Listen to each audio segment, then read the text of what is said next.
Hey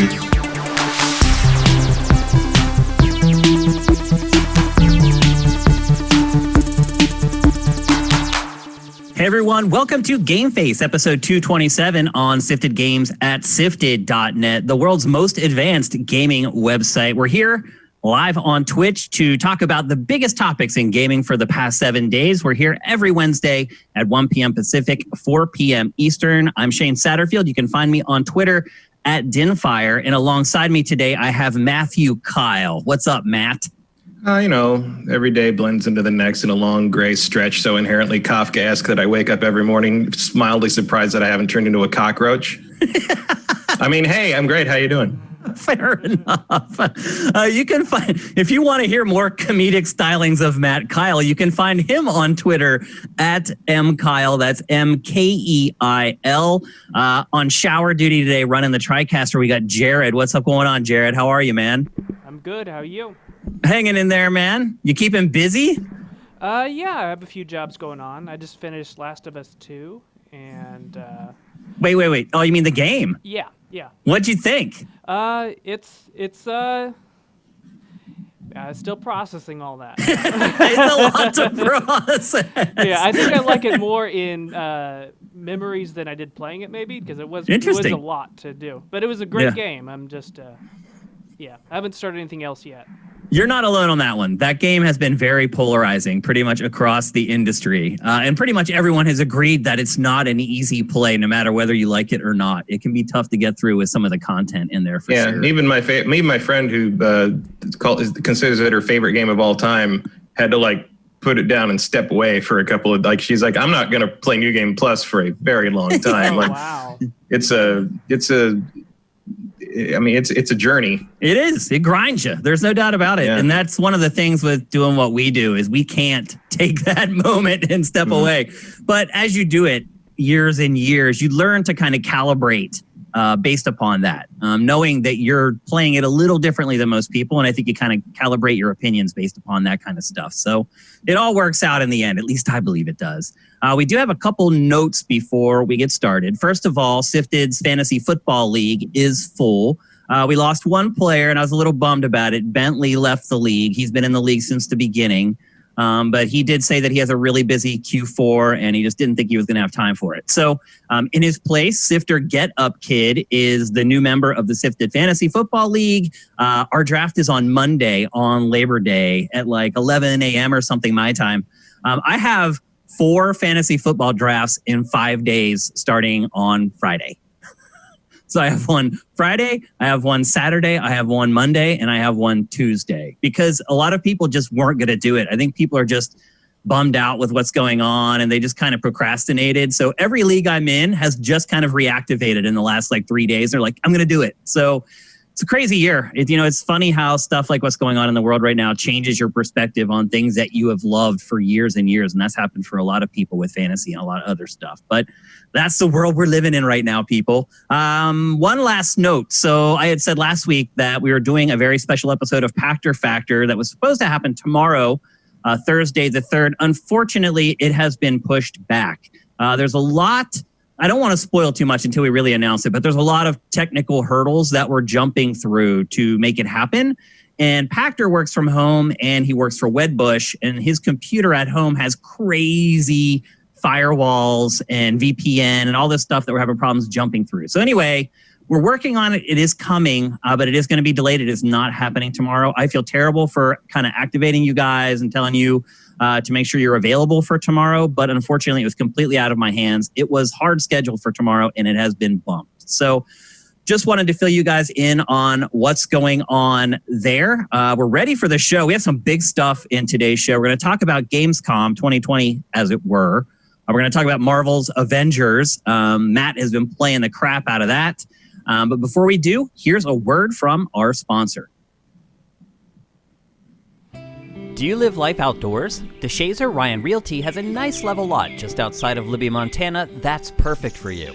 With access to Crystal Lake via shared dock and boat ramp, it's an ideal location to build the getaway home of your dreams or just park your RV. Enjoy fishing, paddleboarding, kayaking, boating, and more just a few steps away. It can be yours for just $72,500. No matter where you live, contact Doug DeShazer at 406-291-1643 or deshazermt@gmail.com. Even if you're not looking for property in Montana, he can connect you with local realtors in your area who can help you. If you want to see more, head over to DeShazerRyanRealty.com. That's DeShazerRyanRealty.com. Big thanks to DeShazer Ryan Realty. As you can see, they're back for another month. Again, makes a gigantic difference for us, so we really, really appreciate it. Next, we're going to talk about... I do need a property with a dock.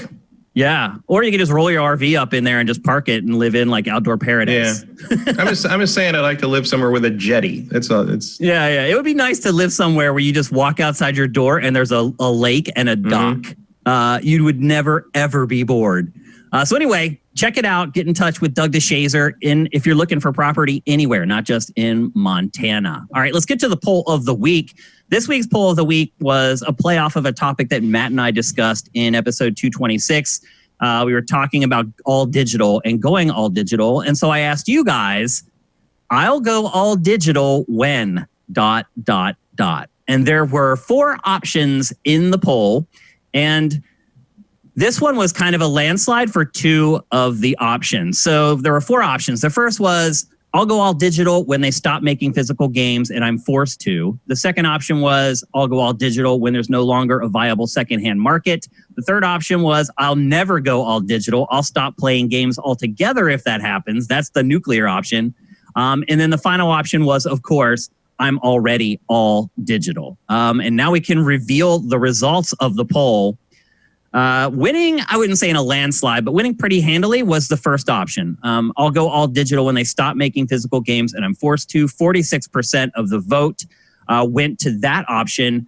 Matt, are you surprised by that at all? No, I mean, that's what I would have voted for. Yeah. You didn't vote this week? I didn't see it. Oh. Like the thing up top, I think still said the Epic thing last I looked. But that might have been there for 6 days. Might have been me my browser not refreshing the page. That could be. But it was the most voted poll we've ever had, the most voted poll of the week we've ever had. So this is something that you guys are very passionate about, for sure. But I still buy 90% digital, but I do buy physical games when it comes to games that I want to like collect or have on the shelf or that I care about. So yeah, I mean, technically my pick would have to be I will stop when they stop making them. Okay. The second most popular pick, and again, not a big surprise, was I'm already all digital. And 43% of you replied with that, which falls pretty much in line with a lot of the data that we've seen. Pachter generally says he thinks it's like 50-50. But if you look at like Super Data and MPD and stuff like that, they generally say it's a little lower than that. So 43% sounds about right. A little bit lower than the average also sounds about right because we do have a lot of really hardcore gamers on our site that are collectors and things like that. So I wasn't surprised by that response at all. What about you? No, I mean, I think that sounds about right. Like, honestly, I think the more surprising statistic is the secondhand one. Because you'd think that one of the reasons, but there's probably overlap between the physical games one and the secondhand market. I almost didn't include that option, but I did want to include it to provide a little bit of nuance to kind of both sides of the coin. Because we had kind of 2 that was on one side and only 1 on the other. So I figured I'd slide that in there. But you're right. It's not very scientific. And there is overlap with that and when they no longer make physical games. Totally get it. And then, as Matt mentioned, the secondhand market disappears. I got 10% of the vote.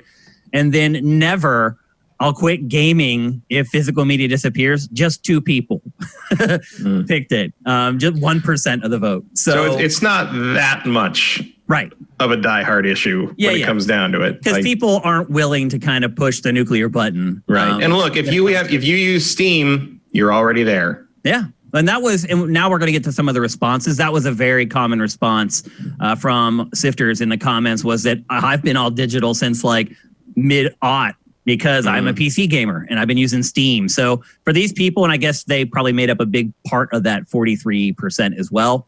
But we do have some quotes that kind of represent the gamut of what you guys were saying about this. From Francis Alex, he says, I still buy most of my games physical, except for the ones I want to have easy access to on my console without having to change discs, which are not very many. Right now, my perspective is mostly shifting thanks to what Game Pass is offering on Xbox. Interesting. I have never owned one, but for this gen, I plan to eventually buy both the PS5 and the Series X. And for Microsoft exclusives and the many really good indie games that I know are out there and I haven't played. So here's a case where going digital has actually convinced someone to go multi-platform this gen and get both consoles, which is great.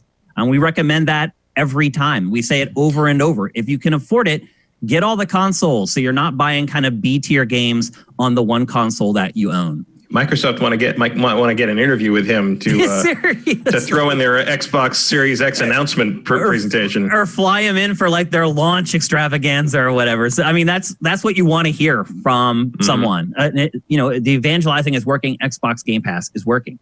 Next up from NZZ, he or she says, I always price compare between digital, new physical, or secondhand physical. So if games go all digital, as long as the secondhand physical market has competitive prices, I can always buy physical if it's of value. I think that's the danger, is that we don't see as many discounts on digital as you would hope. Anyway. I think you do, though. I think you do? Well, you have to hunt. Yeah, you have to find them, though. And I don't think so. I think it helps, obviously, but I think it's way easier to find crazy discounts on digital stuff than physical stuff. And the biggest physical discounts I would find would be like either used things or, back when a generation would end, you used to be able to kind of go around to the stores and like everything would be kind of on clearance because they knew like there were no more PS2 games ever coming in. So they're trying to clear out the bins. Like Jason Chung and I did that when we first moved to LA in 2004, was we would sweep the city's DVD and like game stores and just sort of clear them out of like weird little like oddball titles. Worth something. Yeah. Or just things we wanted to play and didn't want to pay $50 for. So we go, but $9.99. Absolutely. So I have a lot of my PS2 games back there from those shopping trips. But like, meanwhile, like if I go on, Xbox Live, about half the time you can get like Breakpoint for $15. I think it's hard to keep track of where you're going to get the discounts. I think that's more of a factor of whether or not the storefronts are easy to navigate. Like that's on them. That's true. More than us, well. I think. Like Steam, vast amounts of my Steam library because like they just randomly threw up something that like I was vaguely interested in and cost $4.99. I'm like, sure, that can go in the cart. Go for it. Impulse buy. Yeah. Impulse buys at like a certain price level are like, and then like you play it for like an hour and it's fun and it's fine. You never look at it again. But you're like, I spent $5. Like that's worth an hour of coffee. Like absolutely. Who cares? Continuing on with NZZ's comment, he says, or she says, my purchase and choice of format depends on where game prices and my interests intersect. Back in the day, I thought I would care more about physical going away, but I rarely buy physical now unless it is for older gen consoles in my collection.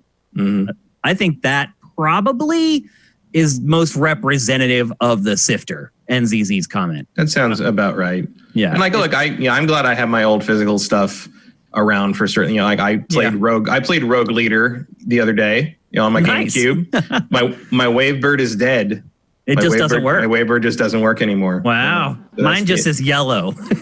Mine is a little yellow too, yeah. But that Wavebird came from that. You remember that E3? You could spin the wheel. And that's why I got it. I won a Wavebird. No way. And it didn't last. They must have been used the second run ones or something for that. I mean, that thing is like 19 years old, so it did okay. I ordered a new one from eBay. It'll be here soon. But I had to play it wired. How much was that Wavebird on eBay, Matt? 24. That's $24. The Wavebird controllers are not that expensive. The expensive thing is the receiver. I wonder why. Probably because people lose them, I would think. But I have my receiver. That's fine. And that is even more yellow than the Wavebird. But it still works. So I just need a Wavebird that turns on. Gotcha. But I had to dig into my bins and find one of the wired GameCube controllers, and which is pristine. But I don't think I've ever all used my GameCube controllers look brand new. No one ever played them with me. Had to play it with a wired controller like a peasant. It's been a while, right? I don't miss that. I'll tell you that much. And then the final comment comes from Jake3103, and he's kind of on the other end of the spectrum. He says, I hate clutter, so I'm all digital. A few years ago, I got so fed up with the clutter, I donated all of my physical games, CDs, and books to charity. My yearly statement from the charity store on that first year said that they made over £1,000 or €1,000 from selling my items. That's pretty crazy. That made me feel really good. And now my home looks clean too. I love that. That's amazing, Jake. And I would recommend, if you guys are going to do what Jake did, do the same thing. Donate it someplace where people can get some good out of it. or sell it and make money.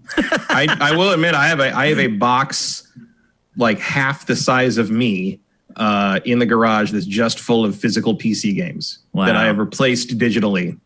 Those are really hard to keep because, dude, their boxes are huge. They're loaded with all this crap. If you stack them, they like fold and like collapse. Yeah. Well, then like a lot of them are also those like, remember those like thick DVD case things they used to have? Yeah. Ones. Yeah. Like a lot of them are those. I have Doom 3, I think, in that old plastic. They weigh like 5 pounds. So many Sims 3 expansions. Like just, it doesn't end. So like all that's digital now. So I'm just like, why? But I don't know what to do with it. Like this is like no used places, Amoeba is just like, go away. Like nobody wants used PC games. Well, Amoeba's closed now too, and they're moving from their location here in Hollywood. And then I have another box almost as big full of Mac versions of games from the 90s and early 2000s, which I'm like, who needs System 7.5 Alien versus Predator for Mac? Who's no up? One. Let's go. No one needs it. The only thing I can think is that maybe there's those guys that like archive everything, like archive game code.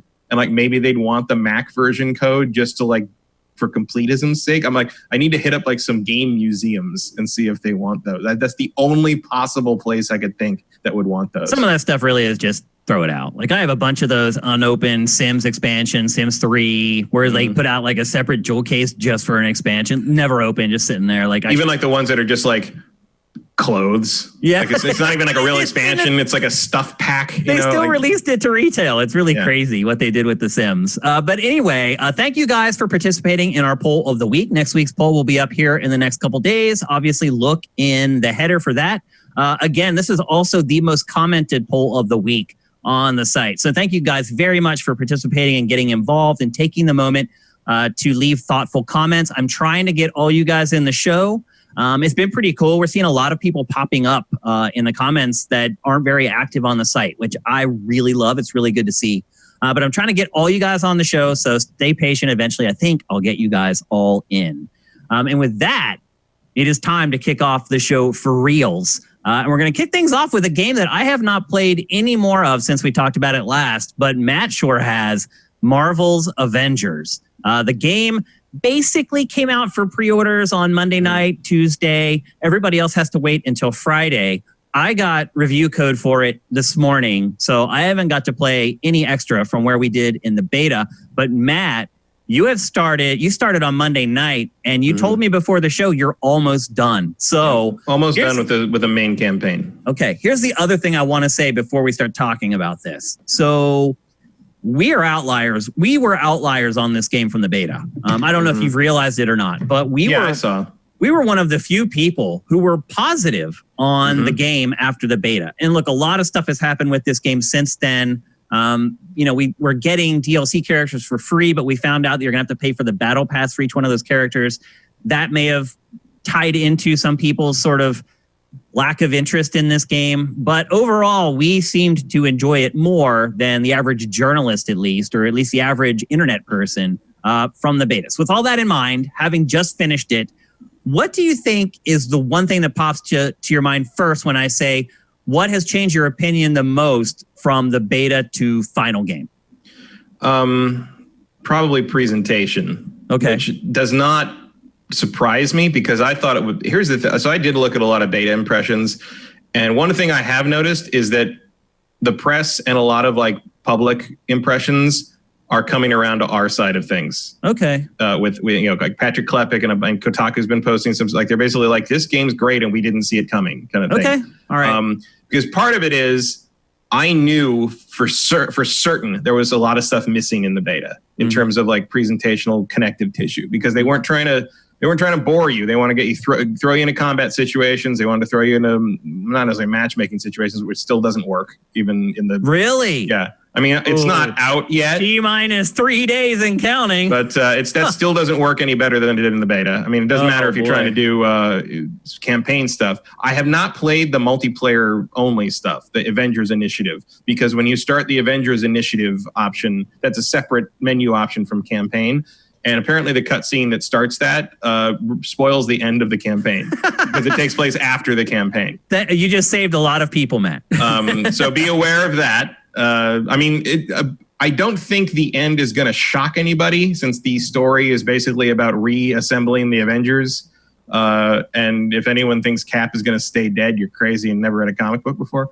But basically, like, yeah, play the campaign first, and the campaign is pretty long. But as I expected, it does not just immediately start with the Avengers stopping the attack on the Golden Gate Bridge. It starts with you playing as Kamala Khan, Ms. Marvel, at the Avengers Expo thing, walking around to each booth and meeting the Avengers briefly and talking to people. Like it's she's very, a fangirl, right? Yeah, but it's adorable. Like, it's really nice. Like, there's tons of deep cut like Marvel references in it.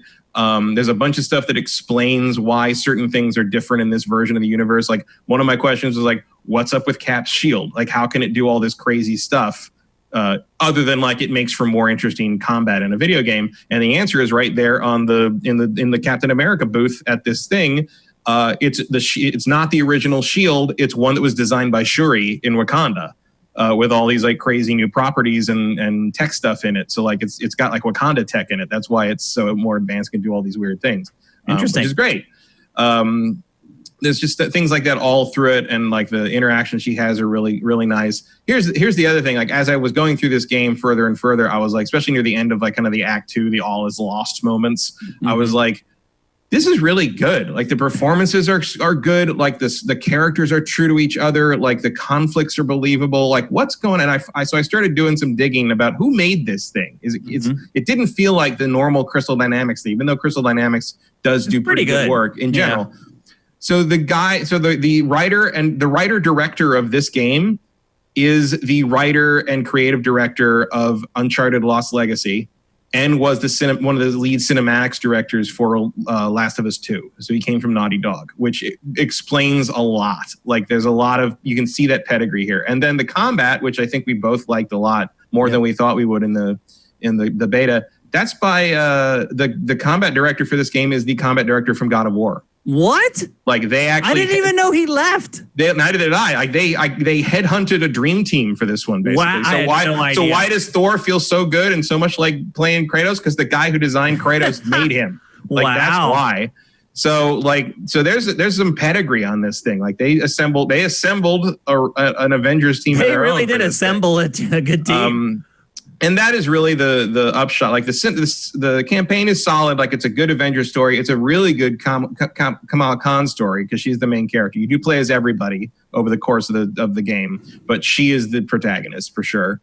And there's a lot of really nice stuff in it. Any other co-stars? Any other Avengers that end up getting a little more screen time than others that kind of stand out? Maybe. I mean, Banner and Tony are kind of they're there from the beginning, so you see a lot more of them. Mm-hmm. Widow and Thor show up much later. Thor's presence has been very minimal. Interesting. Like, if you remember that demo where Thor shows up in the T-shirt and smashes the robots on the carrier deck that they did a while ago, that's like 80% of the way through the game, and that's his first playable appearance since the Golden Gate Bridge. Wow! So if you're a big Thor fan, you're gonna be waiting. You're gonna be waiting for this one, yeah.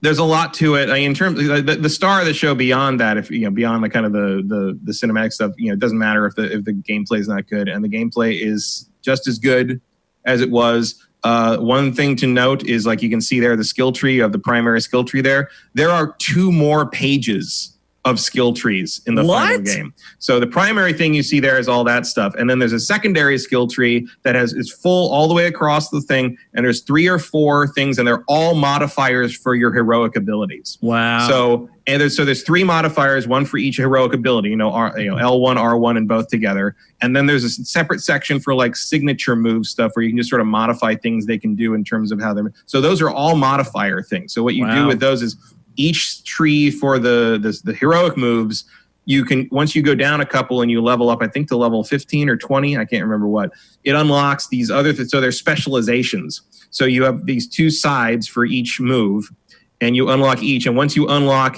one side, that unlocks 3 things below it, and you can switch between those 3 enhancements at will for that move. So like I have one, like I'm the Hulkbuster move on Iron Man. I have the one thing unlocked and opens 3 options. And I think one of them is like a specially charged laser, and the other is more damage on something, and the other is like 5 seconds longer in Hulkbuster mode. So I have it on 5 seconds longer, that kind of thing. And then there's an extra tree that I haven't even unlocked, a third thing that opens even more stuff, which are more sort of like even more specialized sort of like perk things. So you'll be adding skill point things to these characters and modifying them for a very long time if you stick with these characters. As I understand, I think the level cap might be 150. Wow! Holy crap! So I think I might be wrong on this because I've only been reading stuff vaguely, but I think the level cap's 150 and the power, because the power is the gear you have equipped. It's like I think the power cap is 300. Okay. And then that's not even accounting like all the gear stuff you can buy and unlock and the upgrade things that you get all the separate various currency things for. So there is a lot here. There's for if you're worried the fact that like you kind of filled out that skill tree by the end of playing the demo, like not even a third of what's in there for each character. Now you said that you're near the end of the game, or at least you believe you are. How much have you filled out those trees? Have you filled them up? Not as much as in the demo, no. Okay. Because I haven't focused on one character very much because I've mostly been just sort of headlong rushing. You can if you branch off and do like the one-off missions on the war table, like that, because there's the campaign trail through the whole campaign, and then each character, as they rejoin the Avengers, gets a little solo quest chain that you can go through, and when you finish that, they get their iconic comic book outfit. People are going to be playing those. That's another thing to note is everybody has a ton of outfits. Like, you saw some in the demo, but I would say each character I think has, I would say about almost 40 different outfits. And some of them are unlocked through, completing campaign or story things. Some are unlocked by finding patterns in the world, and you take them back to the helicarrier, and you can unlock them through the fabrication thing, which takes resources. There are some that are sold in the store for kind of microtransaction money, but you can also unlock those through doing what are called challenge cards for each hero. Like each hero has like a little series of mini quests, like, defeat this many enemies with this move, or, things like that. Daily challenges and weekly challenges. And as you finish those, you level up their challenge thing. And as you get to certain levels on that will unlock those outfits that are otherwise sold on the microtransaction store. So if you stick with a character long enough and complete those, you never have to pay for them with real money if you don't want to. And it's also got other stuff on it, but that is the main, there's everything they sell on the real money store is also available if you kind of level up the challenge cards on an individual character. So it's the usual thing of like, do you want to spend time playing, or do you want to just, jump to spending real money for this thing? But I have not seen anything that is not available except for real money, if you know what I mean. Okay. Like, there's nothing available that you can only pay real money for. Right. I haven't seen anything that's only available for the microtransaction bucks, basically. So that's good to hear. You can earn everything in game if you don't want to do that. I'm not going to promise how long that will take. Yeah. But principle of the thing, I guess. And then you do get basically other in-game currency stuff that can be used to. And there's a vendor that sells those store things for in-game currency that is not paid for with real money, that's earned by doing missions. Okay. So you'd have to wait for that, whatever you want, to come up in the rotation at that store. But if it did, you could buy it with in-game stuff that is not paid for with real money either. So there's a couple routes to that if you're worried about the microtransaction thing. Obviously, the new character battle pass thing is a whole separate problem. So yeah. But in general, like, the combat has just gotten better. Like, as you played it more, you've enjoyed it more. Is that what you're saying? Yes, definitely. And I've gotten better at like balancing like kind of, the longer combos with things. I understand more. Like, now that I've seen more varied enemies later in the game, like, I understand. So they throw stuff at you that you're like, okay, you have to learn this mechanic. It was fun before, but now you have to learn how to do this, or they're going to destroy you. And the interesting thing is, there's a couple of trials by fire on that, because when a new character joins, like, you're playing the campaign, now Black Widow's here. You got to play Black Widow for the first time. Black Widow's level 1. The enemies you're fighting are level 10. What? They're the difficulty level of kind of like where you are in the campaign, but you can handle them. but you better be paying attention. Pretty good. Yeah.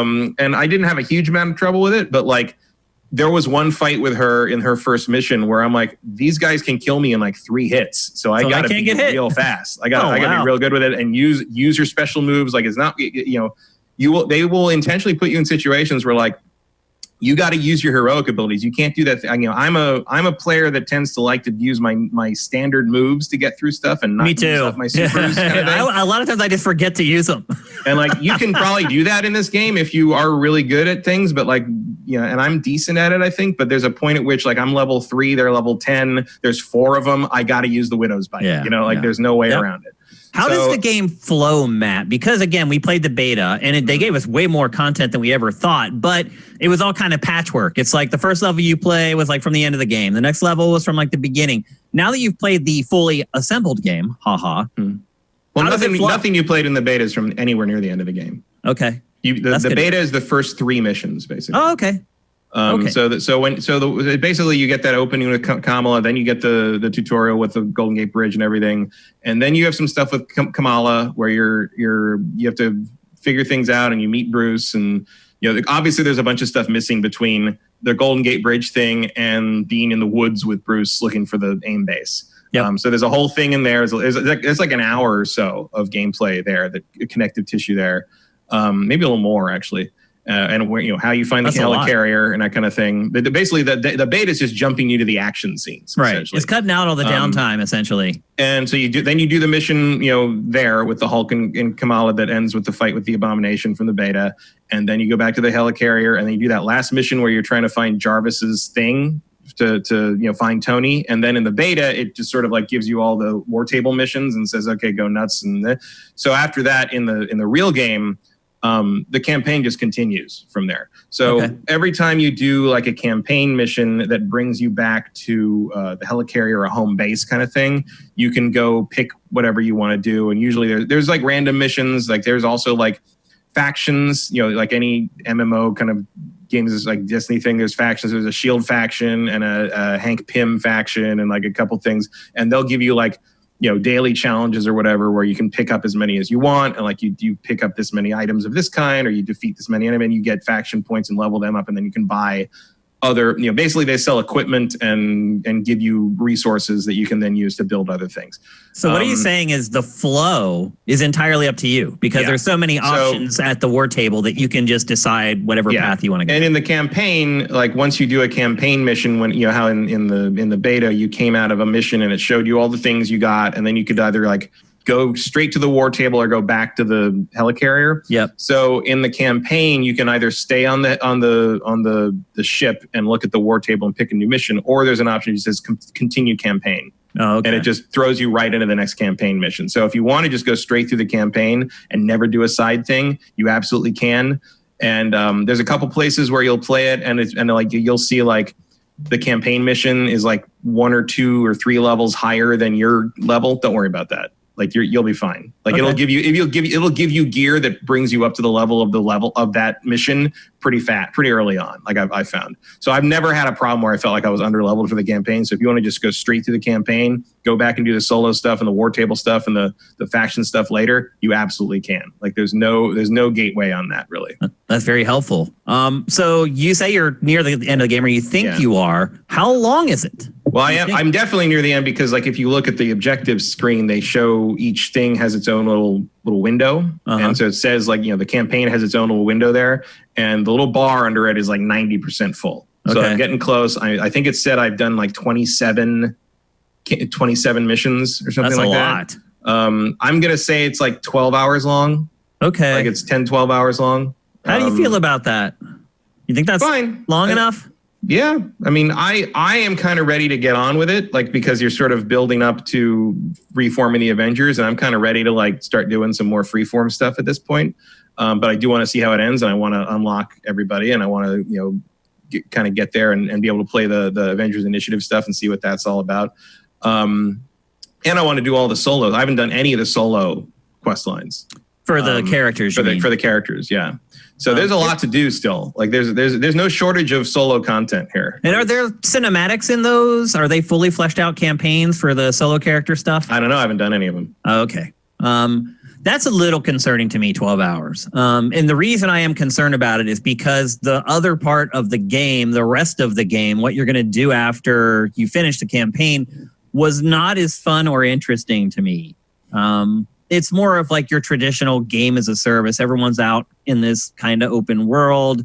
There's waypoints that pop up. You run to the waypoint, complete the mission, run to the next waypoint.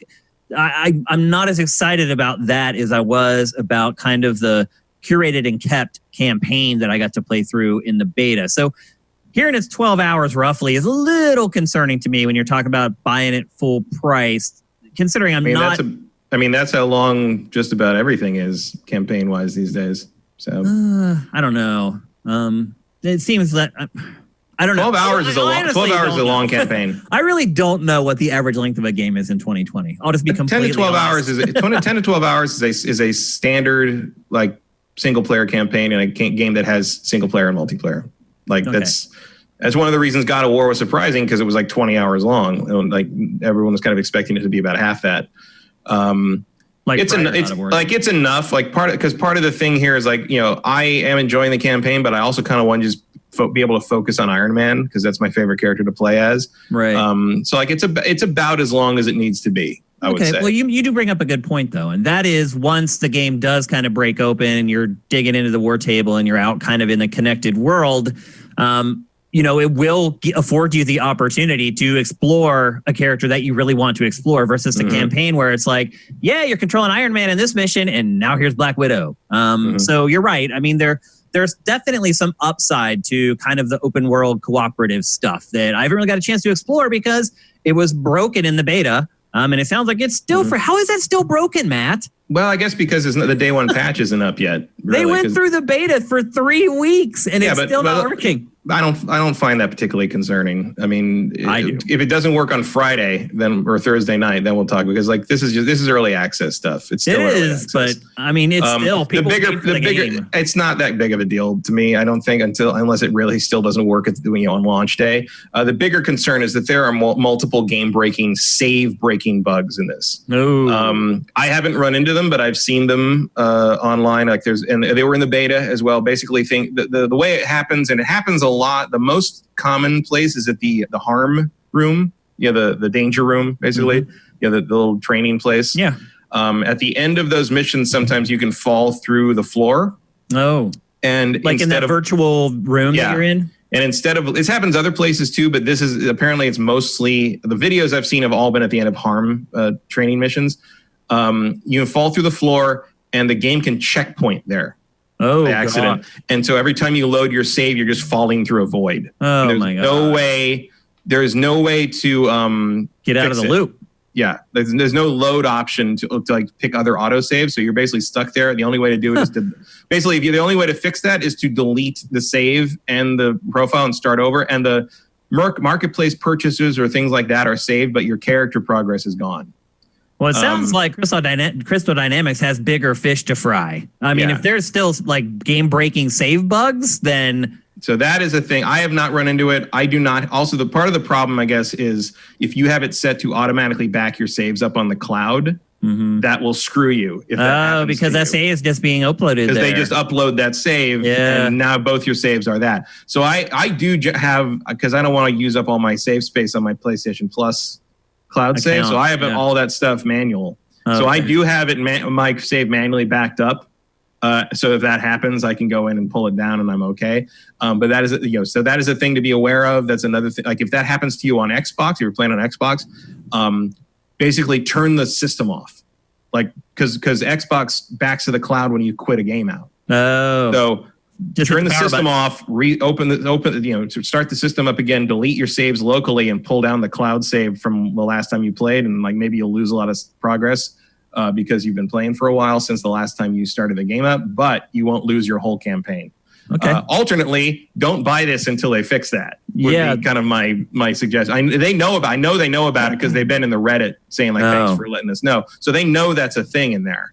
Well, that's my next question, and this was coming. Should people buy it? So I sent out a tweet, I think it was yesterday or the day before, asking if people were going to buy it. And of the people that replied, there were like 2 that said that they were. Yeah. Well, see, here's the thing. So I really do like it. But it is technically rough in the sense of those bugs. There are a lot of weird, I would call them traversal glitches, where like characters get stuck on little ledges and like bounce up and down a bunch, or like they don't, there's an automatic swing section where like they don't swing properly and you just sort of fall to your death, and like it doesn't. And there's like weird things where like the load times are very long. If you do die or fall off something, you can be sitting there for a minute waiting for it to reload. In fact, the weirdest one, so there's a section where you have to jump along the side of the helicarrier over like swinging bars, And the first time there's like 3 bars, and then you land on a platform.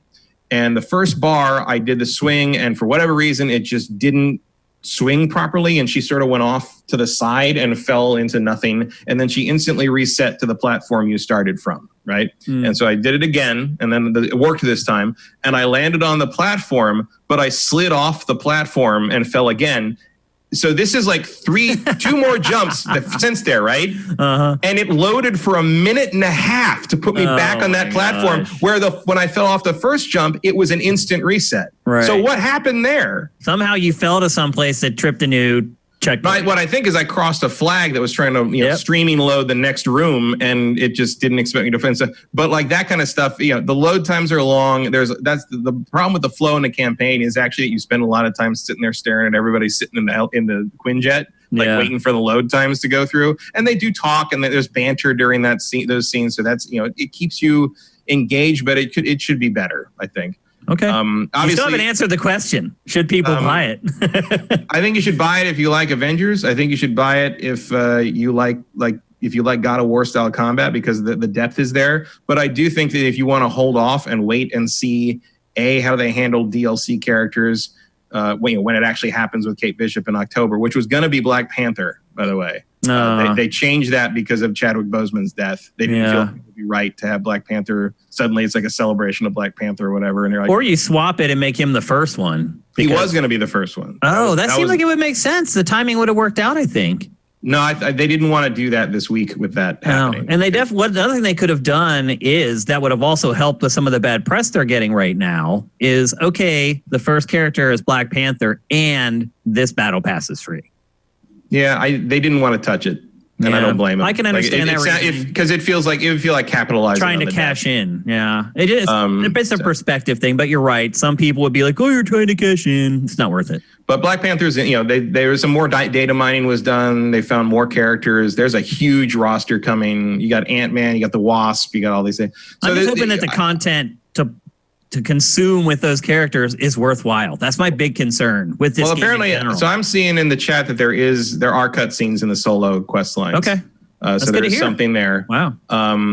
Certainly there's some shortcomings in, like there's only 6 bosses in the game, which seems to be they're sort of giving each character their own boss.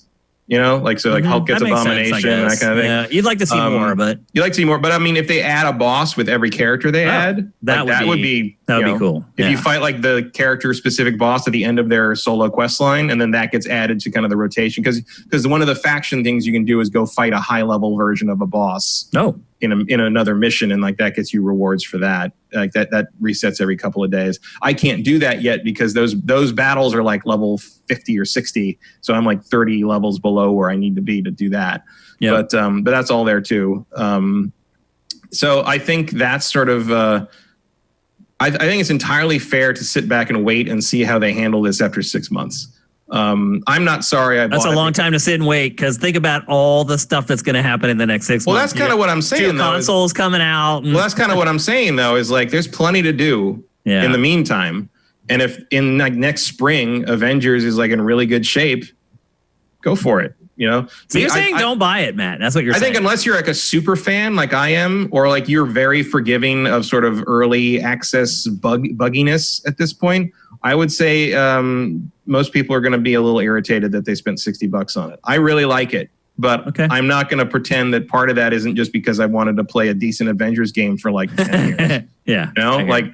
Like this is really, moment to moment, like, combat based, like, and character driven. Like this is a really good game, but is it polished to the point that we should expect from something like, that demands a full $60 in a game as a service idea and like wants microtransactions out of you? Ideally that's what they're after. Probably not. Like it's not unlike Destiny 1 at launch in that regard, where you're like, okay, there's something here, but you're not quite, it hasn't quite gelled yet. You know what I mean? I think that comparison will provide a lot of value for our viewers and listeners because everybody can go back to the first Destiny. And again, it's not, remember how they felt. Like it's not Anthem. Like by any means is this another Anthem, but it is sort of one of those things like with Destiny where like, I really like playing this. But like, you remember how you played Destiny 1 and like you really like kind of playing moment to moment and popping heads? Yeah, the combat felt great. And like that kind of thing. And then you'd hit the load screen and you'd be like, why am I doing this? Yeah. Like, wait a minute. Like what? Wait I'm a just minute. going to go. So fill up another robot with lead. Yeah. Yeah. And like this isn't that bad because the campaign does keep you playing. But I do think you have a very strong point when you say, okay, once that campaign's over, why am I coming back to this every day? Okay. And you'd be coming back to it because punching stuff feels great in this game. But there will be that Destiny moment between punchings where you're like, wait, it gives you that moment of reflection that like what am I working towards here? You have that moment of clarity where you're like, well, wait, what's the point? I'm getting more powerful so I can do what variants of the same mission with bigger numbers. So I can become more powerful. Yeah, I mean, so like, and I will probably keep doing that for a while because I love playing as Iron Man and Thor and all that stuff. And like, I want to see all these other characters coming in. They got a Scarlet Witch in the data mining. They found Scarlet Witch, and I'm like, what the hell is she gonna play like? Awesome, I'm in for that. Hey, did the beta progress carry over? Did it work? It didn't. Because they said that it was supposed to, but I guess not. No, they didn't. I thought I read that they had said that your progress would carry over. If you finished all the helicarrier training missions, you got some bonus item stuff. No, that's it. When you load it, but no, that was never going to carry over. Oh, I thought it was. Okay, so there you go. That's Marvel's Avengers from Matt's perspective. I will start playing it as soon as the show is over today. I am really excited to play it. I really enjoyed the beta, at least the campaign part of it. So we will probably talk about it again next week, but only if I found some things about the game that either we didn't bring up this week or things that I disagree with Matt on or things that I have a different perspective on. So probably will be in next week's episode, but I'm not going to 100% it.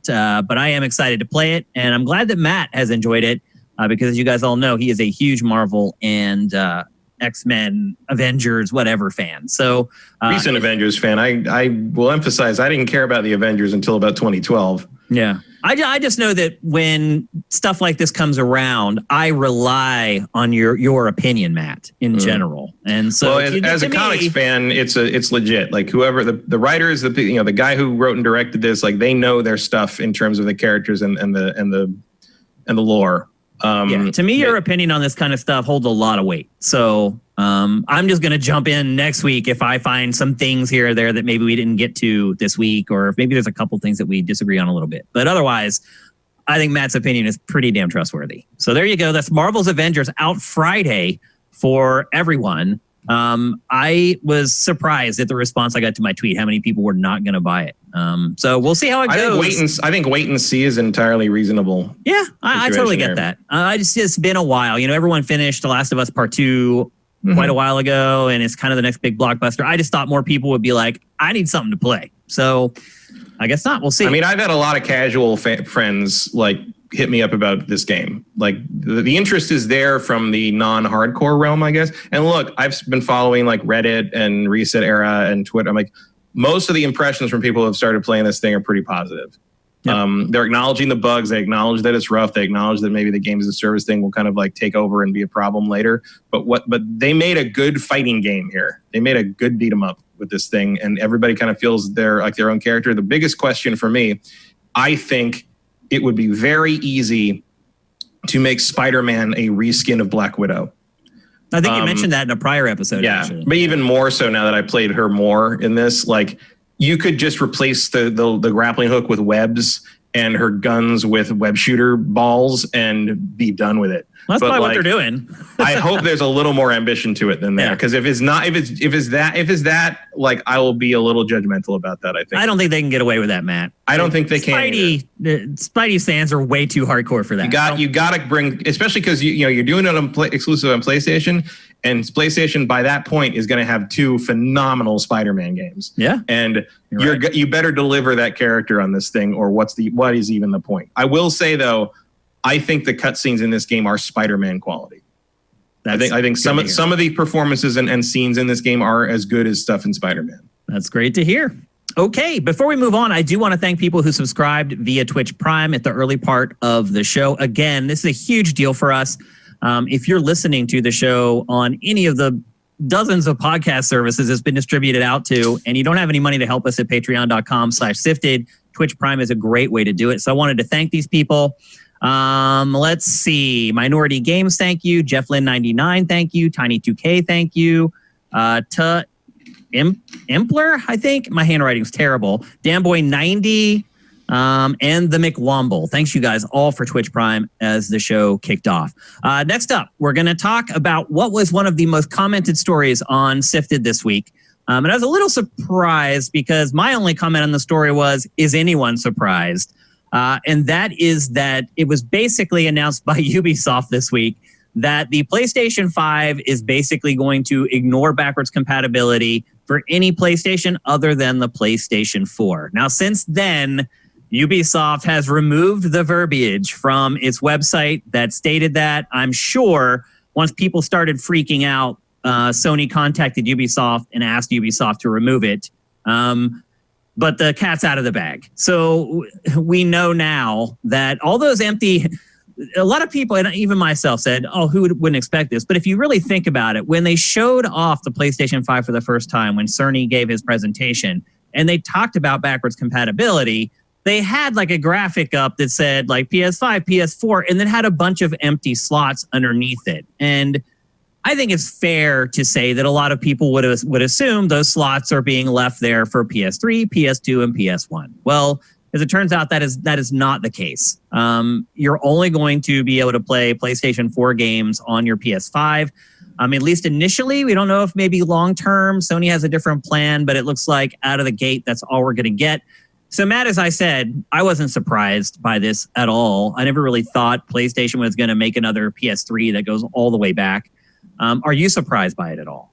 No. I think they will get there with except PS. I will be very surprised if they ever do an actual PS3 emulator on anything. Maybe like so hard. Maybe the next system. I don't know. It just requires so much raw power to do that. But it wouldn't surprise me if we got like PS1 and PS2 backwards compatibility later on. They made PS1 work with like Bleem. Yeah.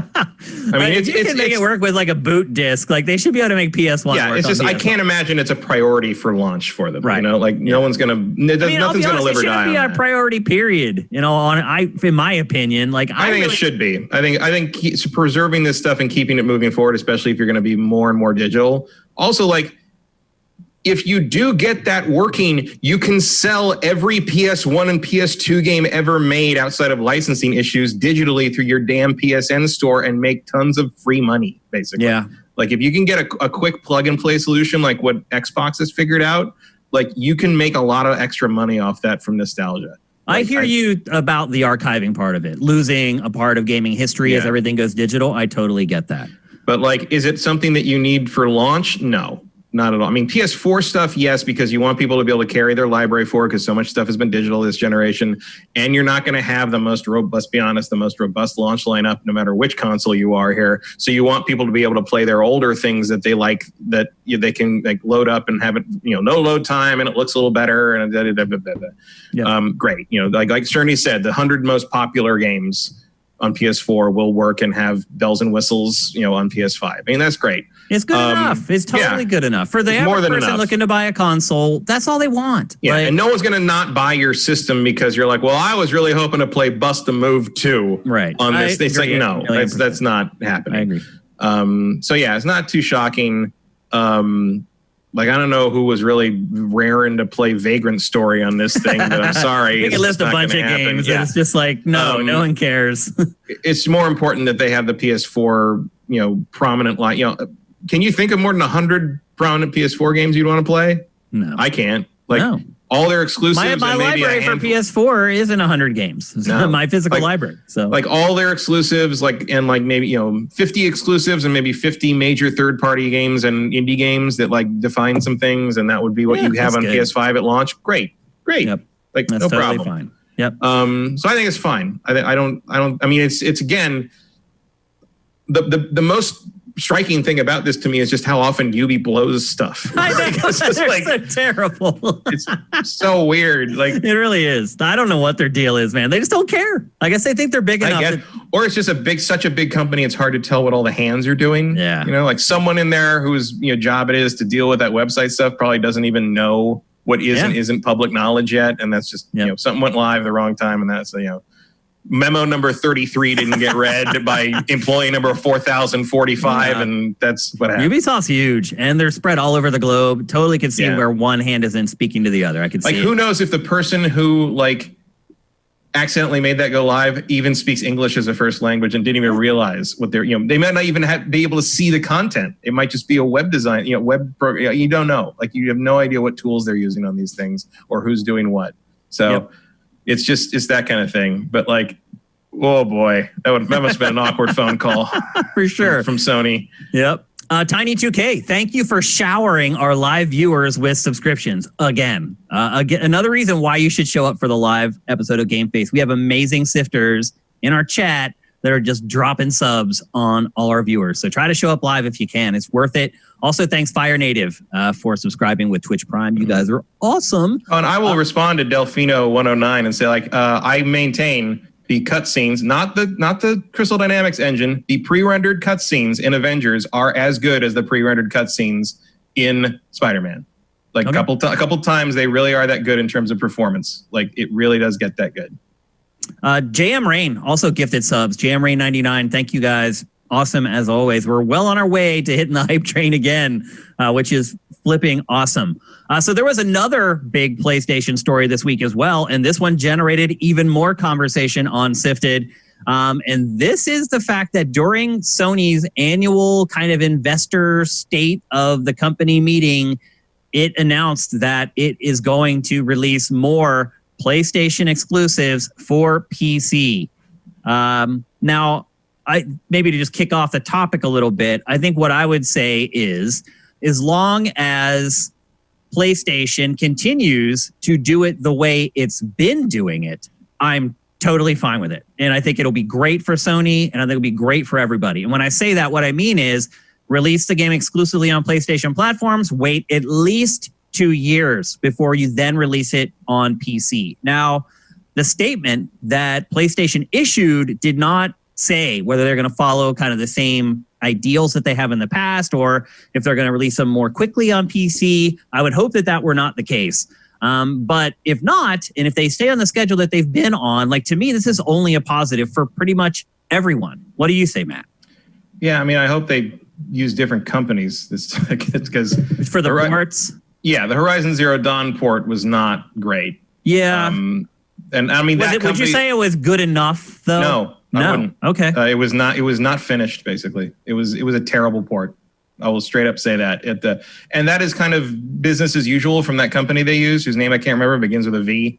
But they've got a history of not great port work. I don't know why you would pick them as. Do you think? Here's a question for you, Matt.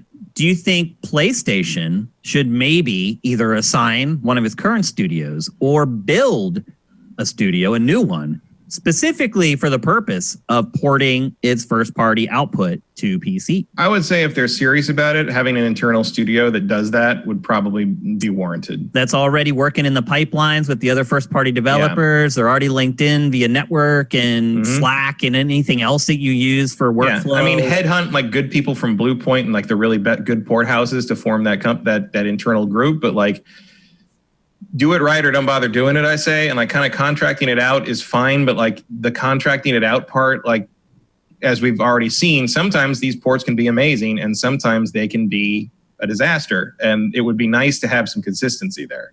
In the same way that there's consistency with Sony's first party output on their own systems. Yep. Now, you should be able to buy a Sony exclusive ported to PC and be sure of what you're getting in terms of quality. Agreed. And I think that's very important for Sony as well to make sure that is the case. Yes. Because at the end of the day, it's their name on that game. It's not Bluepoint or whatever. It's PlayStation. And I think Guerrilla learned that firsthand because people were blaming them for the PC port problems and not the company. I can't even remember the name of the company that did the PC port. But it was that's going to reflect on your people. So I think it would make if they really are serious that this is like a new branch of their business, they should do it themselves. I'd agree with that. That's true. Yep. Now, Matt, as far as I threw the 2 years out there, what to you is the least amount of time that Sony could wait to port a game to PC without angering fans and those who plunk down a lot of money to buy that PlayStation 5? I'd say you wait a year. So you'd be okay with a year? I think that's the shortest, yeah. Yeah. I think that's cutting it a little too close for me. That is the closest I would get. I would say a little longer is probably better, but if you want to cut it down to the absolute minimum, a year, assuming all the DLC and all the Game of the Year version stuff is out by then. Like if you wanted to put the PC port out at the same time you put out the Game of the Year version for PS5, I think that's reasonable. Sifters, what say you? Just type in the number of months into the chat. Yeah, I want to start seeing what everyone else thinks. Film Gamer says 18 months. I mean, that's a good period of time too. Michelle Burns says 0. Because I'm guessing he's a big PC gamer and just wants to see all those games on PC. You're never getting that, but yeah, I think a year is fair. Yeah, most people are saying 12 months. Mitch says 2 years. Bobby Budnick says 12 to 18 months. And you can see who the PC gamers are. They're all putting 0 or 1. But the vast majority, well, I don't know. I think if I averaged out all of them, it probably would come to 18 months. That's what it looks like. Mm-hmm. Just looking at the numbers and doing this subliminal math. I would think 18 months is the more realistic idea. Like if you're asking me like what was the absolute lower limit of me not being annoyed? What would keep you from getting pissed off, basically? Yeah, that would be a year. Okay. So I think 18 months is probably more likely. The other thing to remember too is if you think about financially for PlayStation, is it better to get it out to PC quicker so that you sell more copies of the PC version, or is it better to hold that exclusivity on the console longer so that you sell more games on the console? I'm sure they have an algorithm somewhere that tells them exactly what to do and when to do it. It's just one of those things. I start thinking about it and my smoke starts coming out of my ears. Well, the other thing is, I think you want, if you're Sony, you want the teams focusing on the PlayStation version. And if you have a PC version launching simultaneously, at the very least, you have a second team working on that then has to be fed info and fed code and fed assets by the main team. And then the main team, in turn, is taking time out of making the game to devote at least some resources to making sure that PC team is informed and fed assets.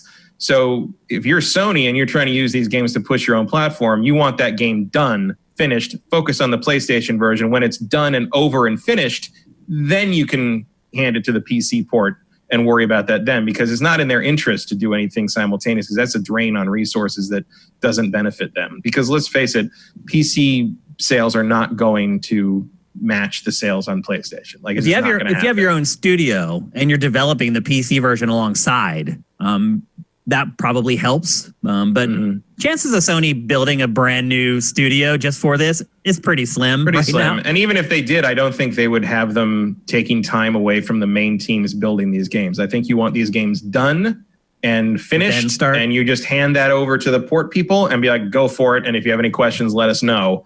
And that way you haven't split the difference at all on trying to make a PC version while you're making a PlayStation version, because they are always going to prioritize the PlayStation version. I don't think that would be true if you're talking about like Microsoft. Microsoft clearly does everything at once.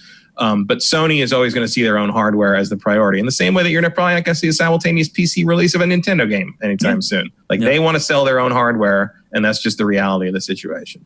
Yeah, because it's the razors and the razor blades. You want to sell the hardware so that you can sell the more razor blades, which are the games. Matt, one last question for you. When you're selling 10 million copies of a $60 razor blade, that works out pretty well in the end. It definitely does. I have one last question for you, Matt. Are there any sacred cows? Meaning, are there any franchises, PlayStation exclusive franchises, that you would say never port to PC? That needs to always stay on PlayStation platforms? No. because it's been curious, the games that they've chosen. I think a lot of it so far has just been like, which ones are going to be the easiest to port to PC based upon how they were developed by the team that developed the original game. But I feel like that's going to change here soon. And they're just going to start picking them intelligently instead of what's going to be able to be released the soonest. Yeah, I mean, I don't think anything should stay on anything like the God of War, Spider-Man should go to PC. I mean, Spider-Man is a complicated situation because of the licensing. Right. So Marvel probably has a say in that. Yeah. But no, I don't think anything should stay on PlayStation. Like, there's no reason for that. Do you think more time for certain franchises maybe than others? I think that's up to whoever's making them or whatever Sony thinks they should do with it. Like, I can't imagine there's going to be a lot of PC players that like would forego the PlayStation version. And so, I mean, I just don't think there's that much overlap. Like, especially if it comes out even 6 months earlier, I'm going to buy the PlayStation version of a thing I really want to play. I'm not going to wait 6 months for a PC version of that. Like, I think you've still got the audience in place. I think that it's true that, we got what was it? Flower and Journey. Is there a PC version of Flower or is it just Journey?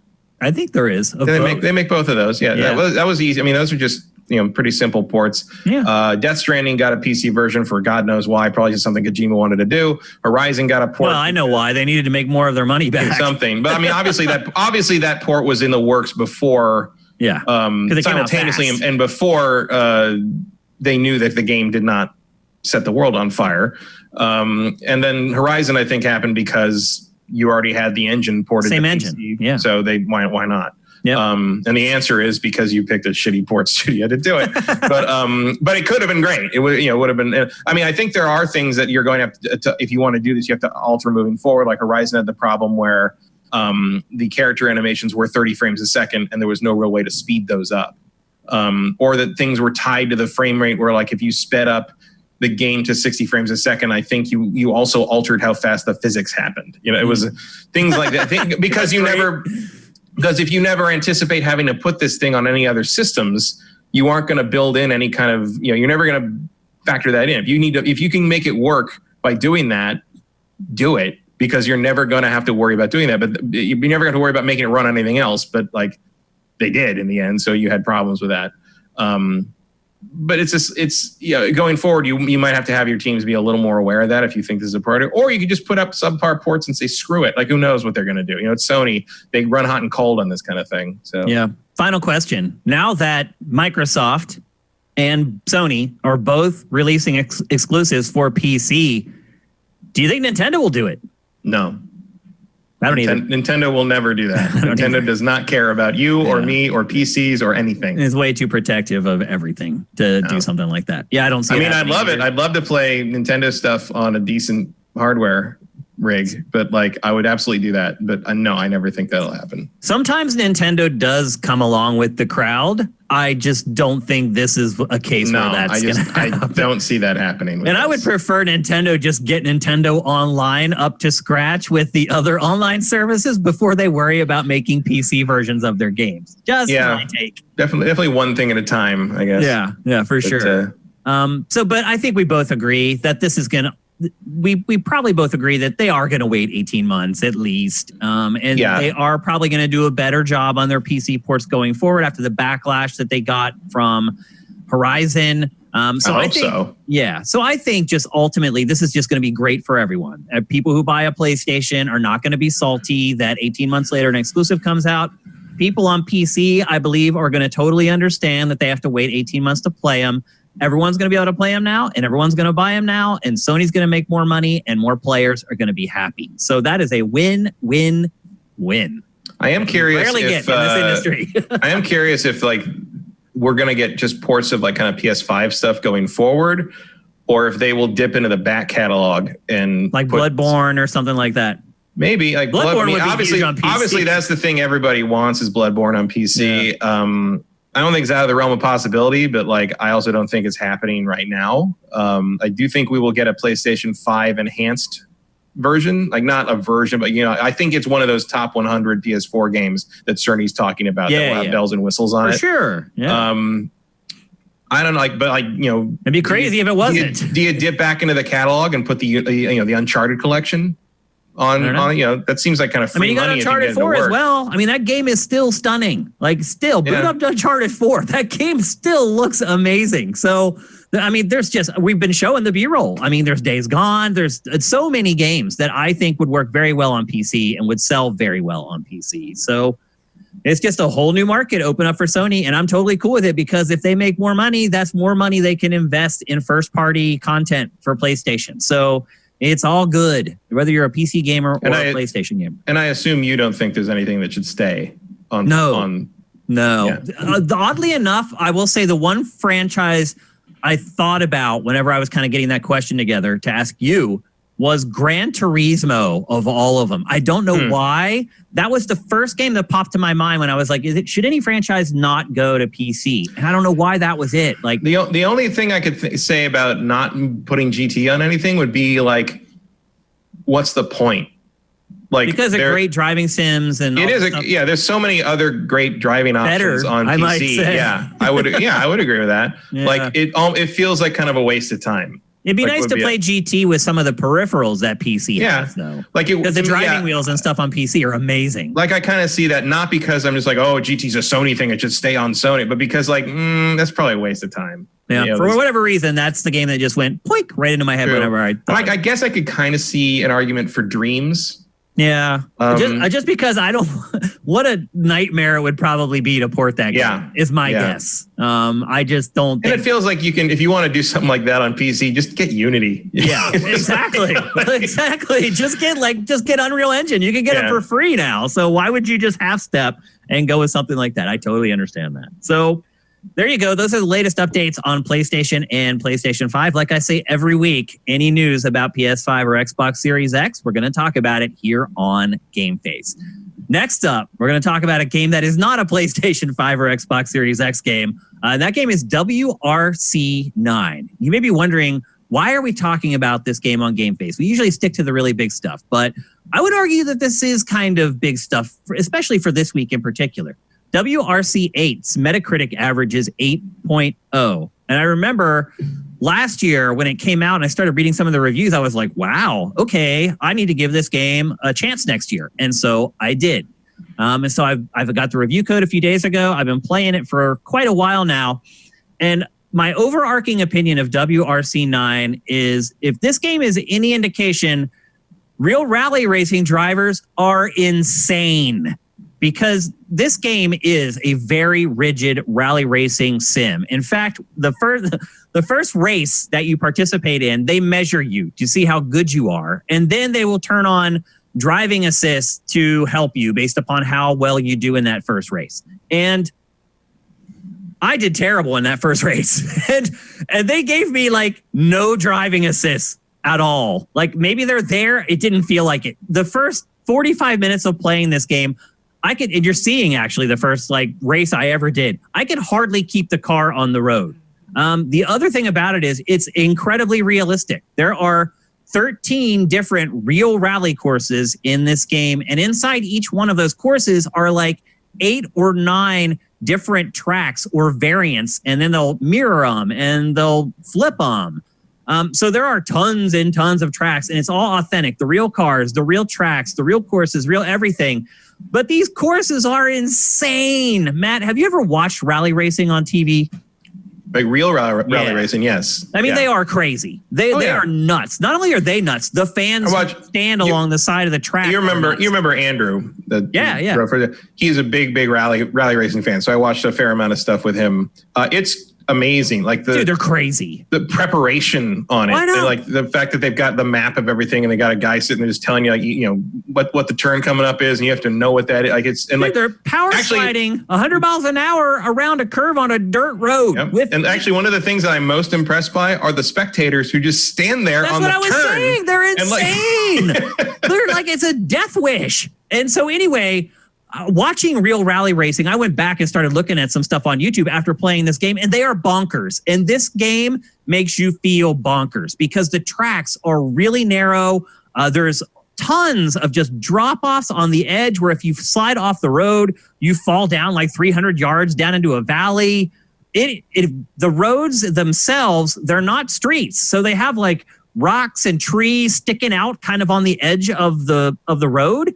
And if like one tire hits one of those rocks, like you spin out. Oh, yeah. Rally racing is the absolute bleeding edge of driving skill. It's nuts. Like it is one of the most impressive things in all of motorsports to me. And that's this game and I see now why last year's game got the scores that it did, because it is a very rigid, very realistic rally racing sim. But it's like the thing that I've said many, many times. A game that's realistic doesn't mean that it's necessarily fun. True. And this game is one of those racing games where you always have to go slower than you think you have to go. Your first few times around a track, you're going to crash almost every turn because you think that you have plenty of time to brake and you just don't. Part of it is there's ice on the road or it's gravel or dirt or whatever, so you're skidding a little bit. But even in the tarmac, like you really have to anticipate turns in this game and take them really slowly. And when you first start doing it, you're like, oh, you're going to be like, oh my gosh, I'll have no chance of winning this. I'll have no chance of making it to the rally weekend, placing in the time trials well enough. And then you get to the finish line and you do, like, because you think you have to go way faster than you really do, I guess is the best way I would put it. So you end up being really reckless when you first start playing it. And then you start to understand like the feathering that you have to do in this game with the accelerator is crazy. You get into the groove after a while. I have not used the DualShock 4 like this in a driving game, maybe ever, as far as just never, ever fully depressing it. It's just always degrees of going up or going down with your finger. And you eventually get into the groove and you start to understand this game and you start to have a little bit more fun with it.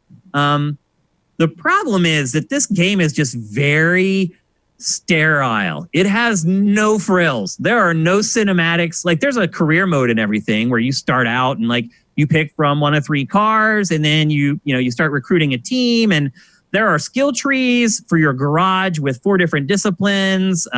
There's like your team, there's your car's reliability, there's like enthusiasm. There's these trees that you're building up as you play through the career mode, but there's nothing to ever give it any sort of context other than, oh, my car is wrecked and I need to get it fixed before the next race. So it's just a very paint by the numbers game, but there are a lot of numbers. There's a lot of modes too. In addition to the career that I brought up, there's a season mode, there are challenges, there's a quick play, so you can just choose any track or event you want and just race right away. It is just loaded to the gills with content, but it's all very samey. It's all, how good are you as a real rally race driver? Can you handle these tracks, going really fast down these tracks? It is very, very frustrating, and you have to have a lot of patience to play these games or to play this game. But again, I am understanding now that I've played it why it is huge. The other problem is that it's hard all on its own. Look at the track that's on the B-roll right now, Matt. That is the second race that you race in the game. So it's pitch black. You have headlights, which I will say work really realistically in this game. They look great. And then the whole track is flooded. And they're like, there you go. I think the track is even called like Impossible Track. It's the second one that they give you. It's almost like they're teasing players, or they're trying to test you to make you quit their game at times. It's like, well, if you can get through this, you'll like the rest of the... That's not how you should design a game. There's no curve to this. It's like you just start it, and like the first race starts, and they're measuring you to see how good you are, and you come to your first turn, and you're probably just going to fly off the road and roll. So it is. I mean, it's the 9th game. You should know how to play this by now, right? I guess if you keep buying it, but I mean, it's still one of those games. It doesn't sell. Well, the first tip I'd give you is switch to cockpit mode. Oh yeah. Oh yeah. Like I never race in cockpit mode. I used to in realistic mode because it's way easier. Realistic racing, you got to do first person. Like I can't play third person racing. Like it's just outside of like really arcade stuff, like Need for Speed. I will always use at the very least like a hood mode. Like plop the camera like right where the windshield meets the hood. Like that's about where my mind is when I drive a car, right? Like right. I'm not seeing, I don't see the back of the car. I don't see, I see a little bit of the hood and the world, and like that's it. Also, if you're really gonna play this game, you need a steering wheel. Like I would not attempt to play a game like this without a wheel. I do not own a wheel for PC, so I would not attempt to play this game, is basically what I'm saying. Well, I played this on PS4, but... But that is what this stuff is for wheel. I think I do have a wheel for PS4. I have a PC wheel, but not one for. I have that Porsche one, the Fanatec. I have the Porsche crazy wheel. Expensive Logitech one. The Fanatec one I have is worth a lot of money, but I just don't know anyone who wants it. So it's been sitting in my garage for 2 years. But I got that from G. It's the big one with the frame and everything. That it came from G4 and like no one else wanted it. So here it is. I have a friend in Canada that wants it, but I don't want to pay shipping for that.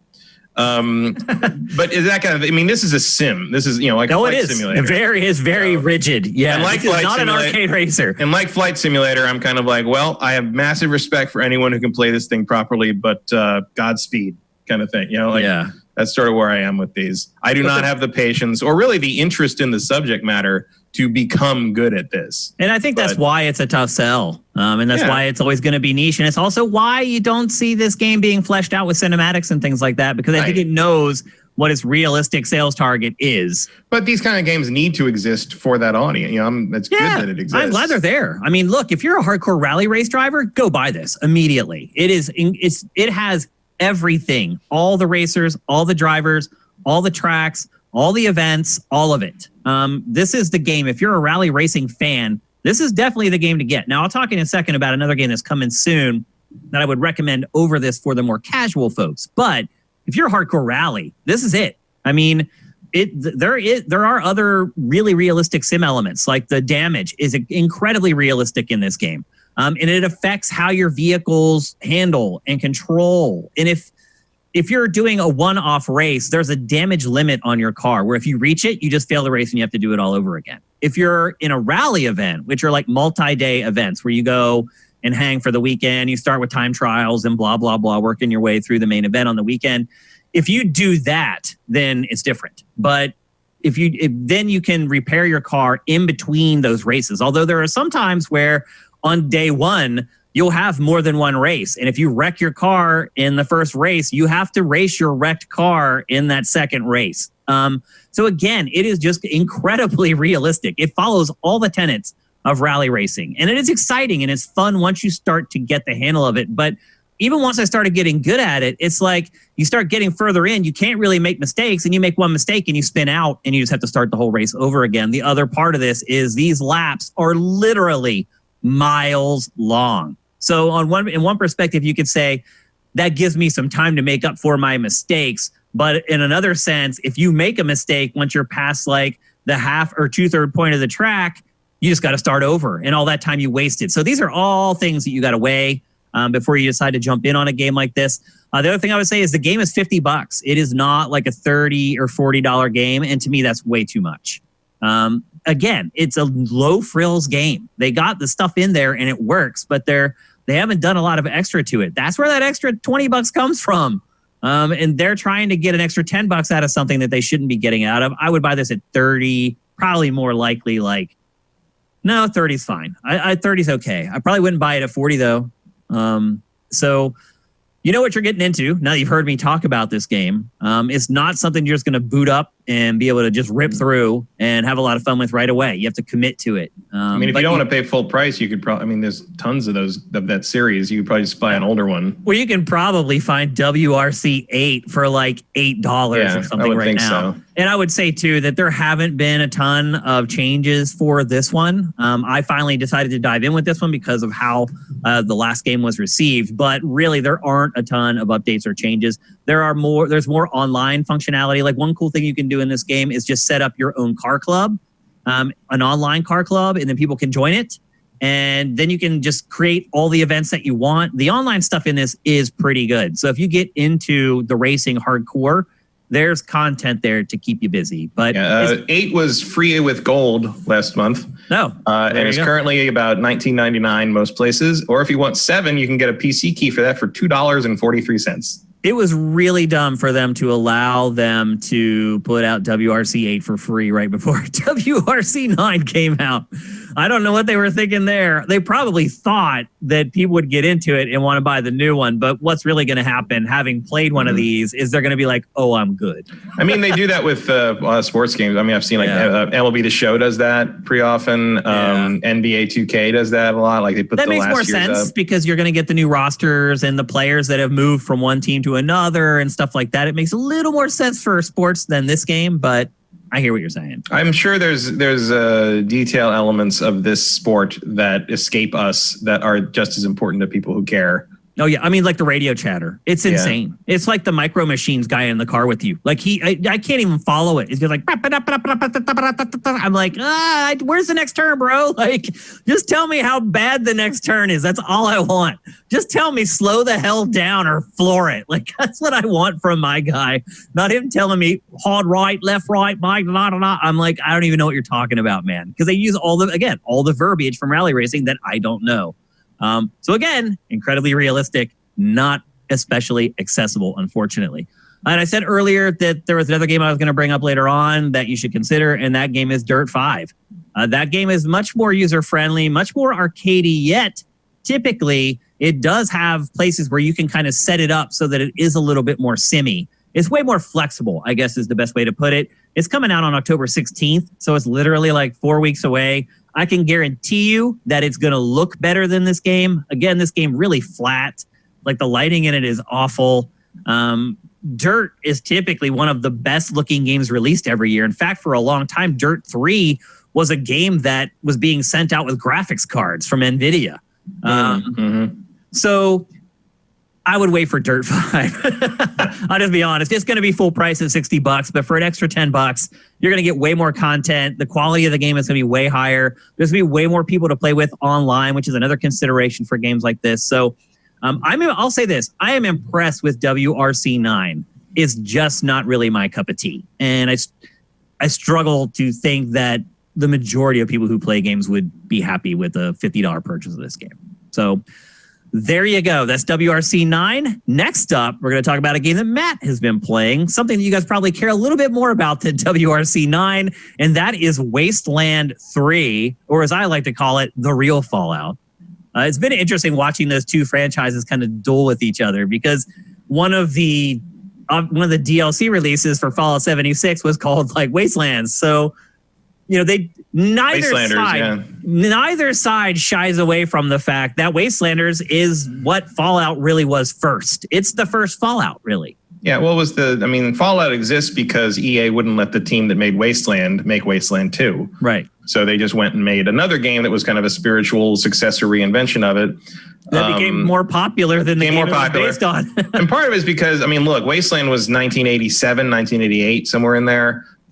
It was a little more ambitious than it could be for the time. It was my favorite game on the Apple IIe. I probably played Wasteland 1 1,000 hours when I was growing up. Like I guarantee you I played that game 50, 60 times. Holy crap. Like it's a big RPG, but like so this is a big game love for you. That game. I backed this game on Fig. I backed Wasteland 2. I had forgotten that it was like a crowdfunded game at first until I started looking through the game page on Sifted and got down to the bottom, and like the first thing for it was Wasteland 3 on Fig. Yeah. I was like, holy crap, I forgot that even happened. If you look like directly behind what's usually behind my head, if you see that little thing right here above my finger, that is the ammo box special edition for Wasteland 2 from the Kickstarter, signed by Brian Fargo and all those guys. Like I'm a big Wasteland guy.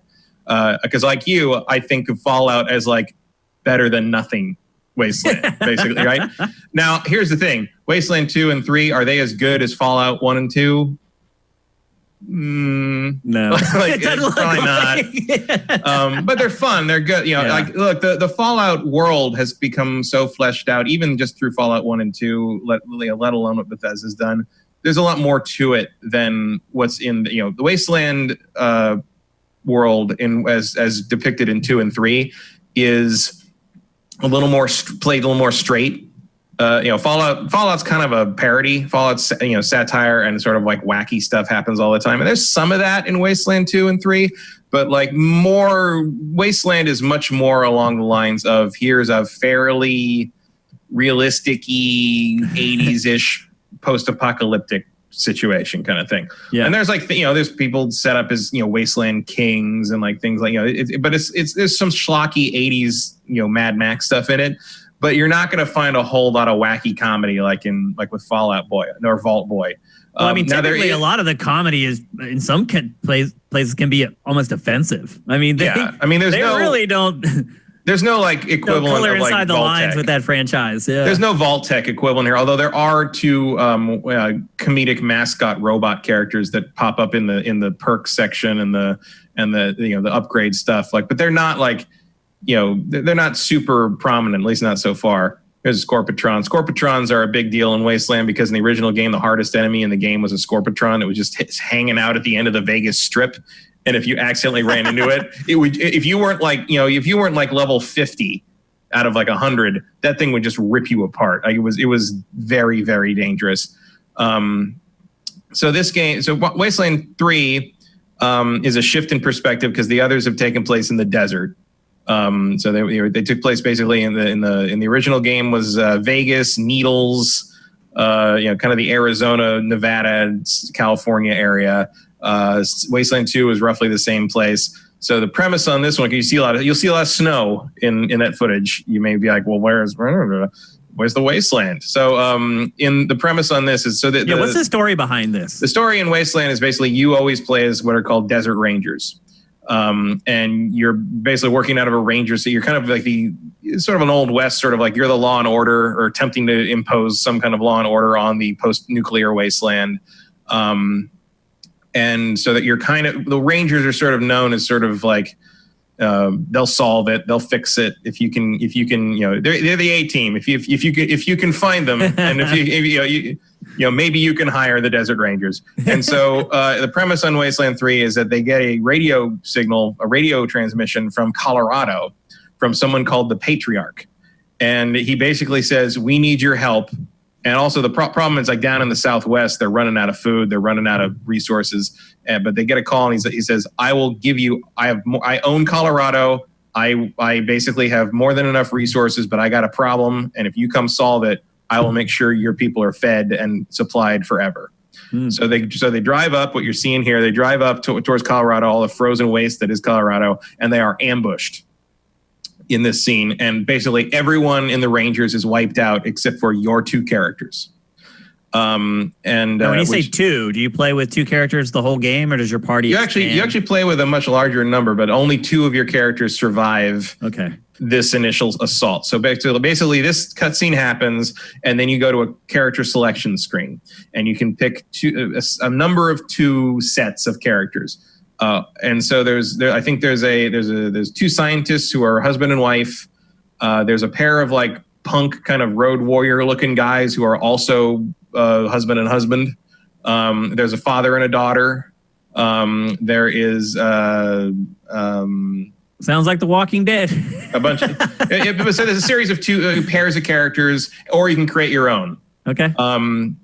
And then you play through sort of a tutorial thing against this ambushing group called the Dorseys.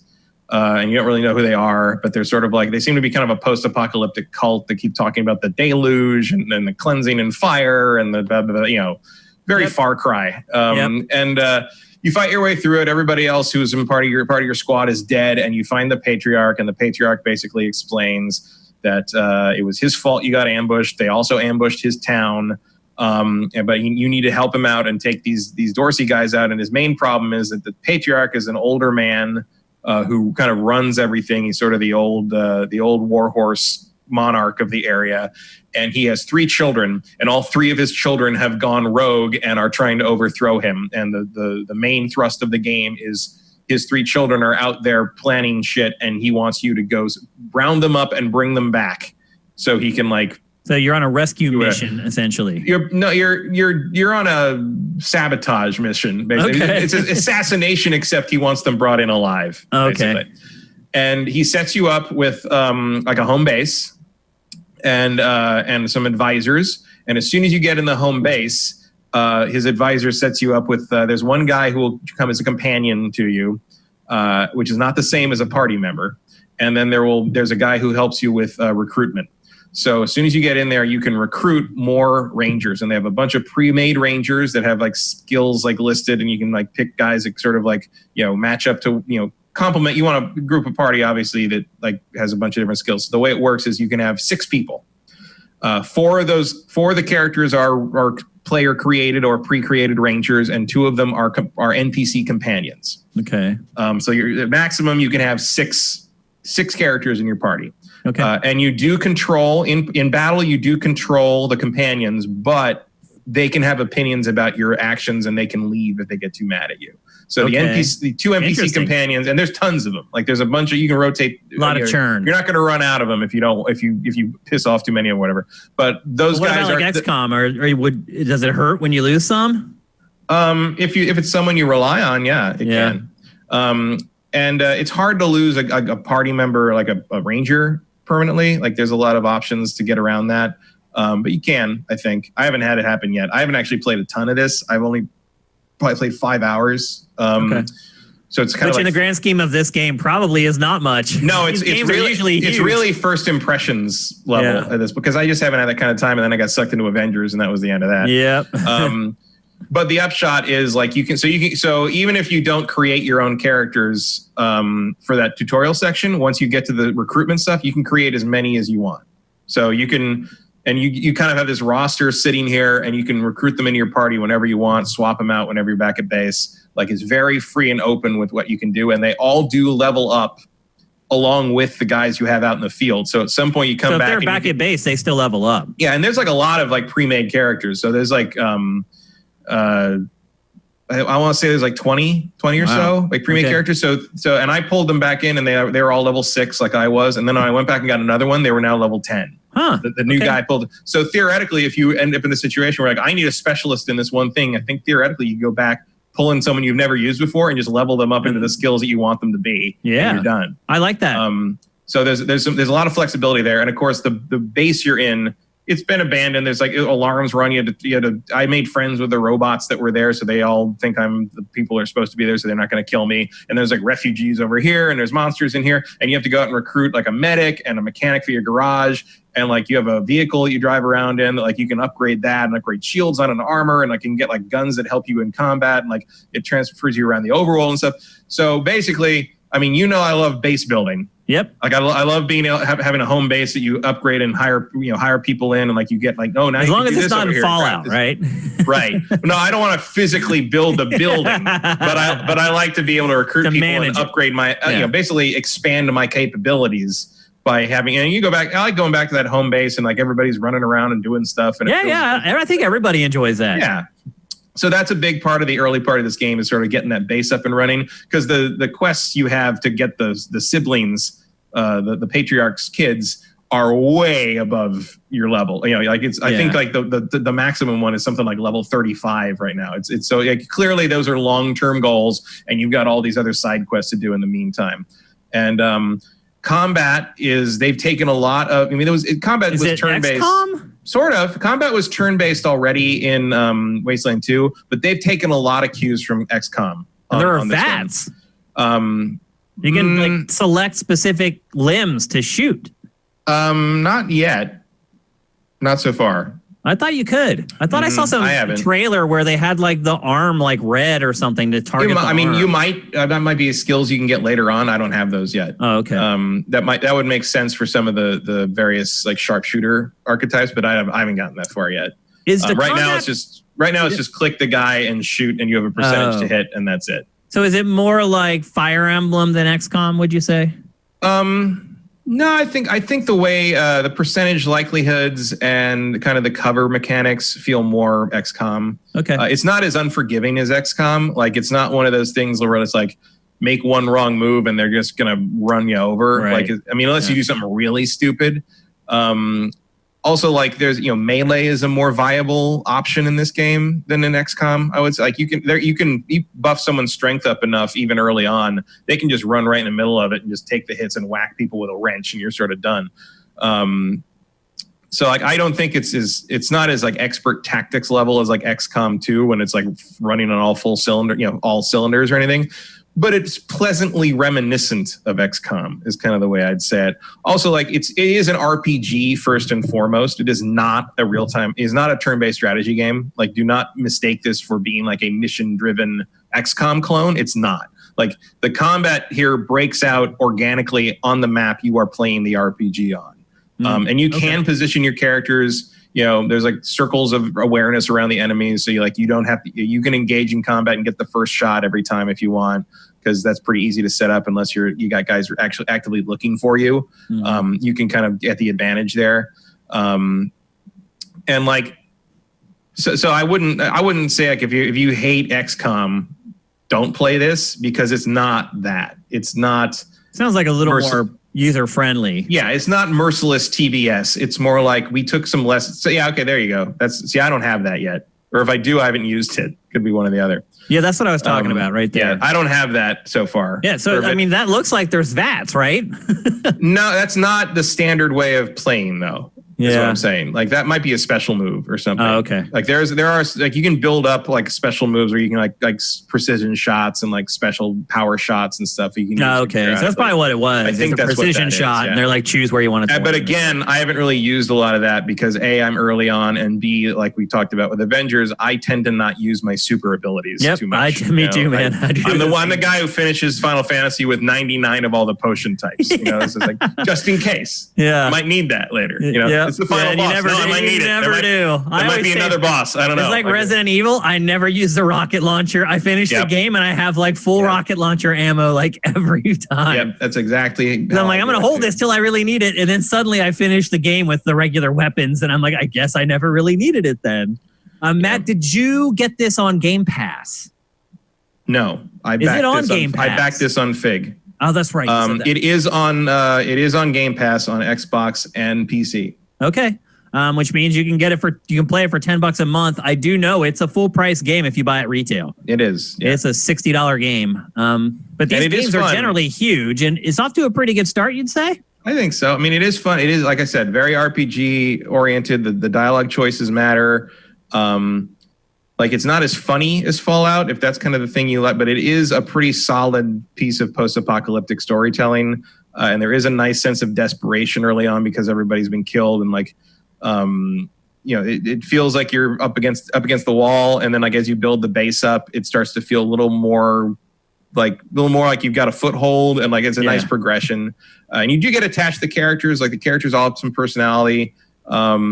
It's, you know, not like tremendous, but it's like XCOM, where like, you know, the characters, like, you get attached to them because that's your sniper, and she's the best, and she's saved your ass a couple of times. Up, and like, you know, so you keep leveling up that sniper, and then suddenly the sniper's dead. And there's some nice nods. If you're an old Wasteland fan, I don't know how many of us are left, but like one of the early side quests is like your briefing basically says like they sent an advanced team up before they sent your team up, and they disappeared, and they were led by Angela Death, who was that was this for a deep cut. Angela Death was one of the because in the original Wasteland there were no characters, player characters. You just created a character and named them whatever, and you know, there was no personality to it. Yeah. But the strategy guide for Wasteland was a story. It was basically a novel. It provided the story, basically. It was so now that was separate. A separate story. Separate thing.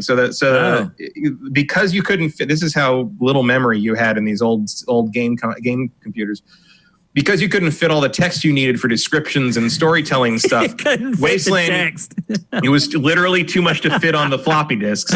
You would sometimes get a thing that says read paragraph whatever number, and it came with a little booklet that you opened to different numbered paragraphs and read it. That wasn't the only game that did that. Yeah. So it was like a choose your own adventure thing, except like that. So the strategy guide was called the Wasteland Survival Guide. And it walked you through the whole game step by step, but it was written as a journal by a ranger in the field going on the same adventure that the game is about. And it had 4 characters with 4 different, specific names. And Angela Death was one of them. One of the named party members in that strategy guide. That is a deep cut. So party in the strategy guide that wasn't even in the game. And there's Hellraiser was another one, and he was in Wasteland 2 as well. Yeah. Like, so they did that in Wasteland 2. Like, there's nods to that. But I love that. Like, I love that because otherwise you wouldn't think twice about it, but I'm like, oh, I remember that. I would also argue that most of the people who are playing it will not recognize that it's a throwback. Yeah, but like it's just little breadcrumbs for those of us who are that old. I appreciate that. I think it's worth $60. I don't know if it's worth $60. It looks like an indie game to me. I mean, looking at it, the production values seem pretty minimal as far as cinematics and things like that. And no, I think they're pretty up there as this kind of game goes. Like if you want like an isometric kind of turn-based RPG in the old Fallout style, this is kind of the only game in town. I mean, most of the games that are like this are fantasy driven. Yeah.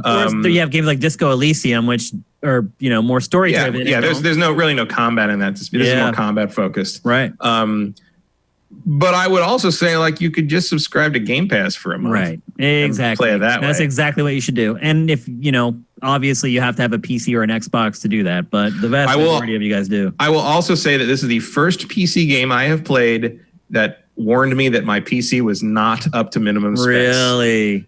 And then I auto detected graphics settings and it set everything to ultra. So I don't know what it's talking about. It runs fine. Maybe it couldn't detect that you had SLI or something. It might be it. That might be it. That's my guess. But although SLI isn't that big of a boost, so I know. I will say this: the load times are ridiculous. Very, very long load times. This is the week of awful loading times. Same deal with WRC9. The loading's terrible there too. This is from what I can gather from reading about it online. This is sort of a function of Unity. This is just sort of like load times are bad unless you really optimize, and there's only so much you can do, and so that's just something you got to live with. The load times on Wasteland 2 were bad too.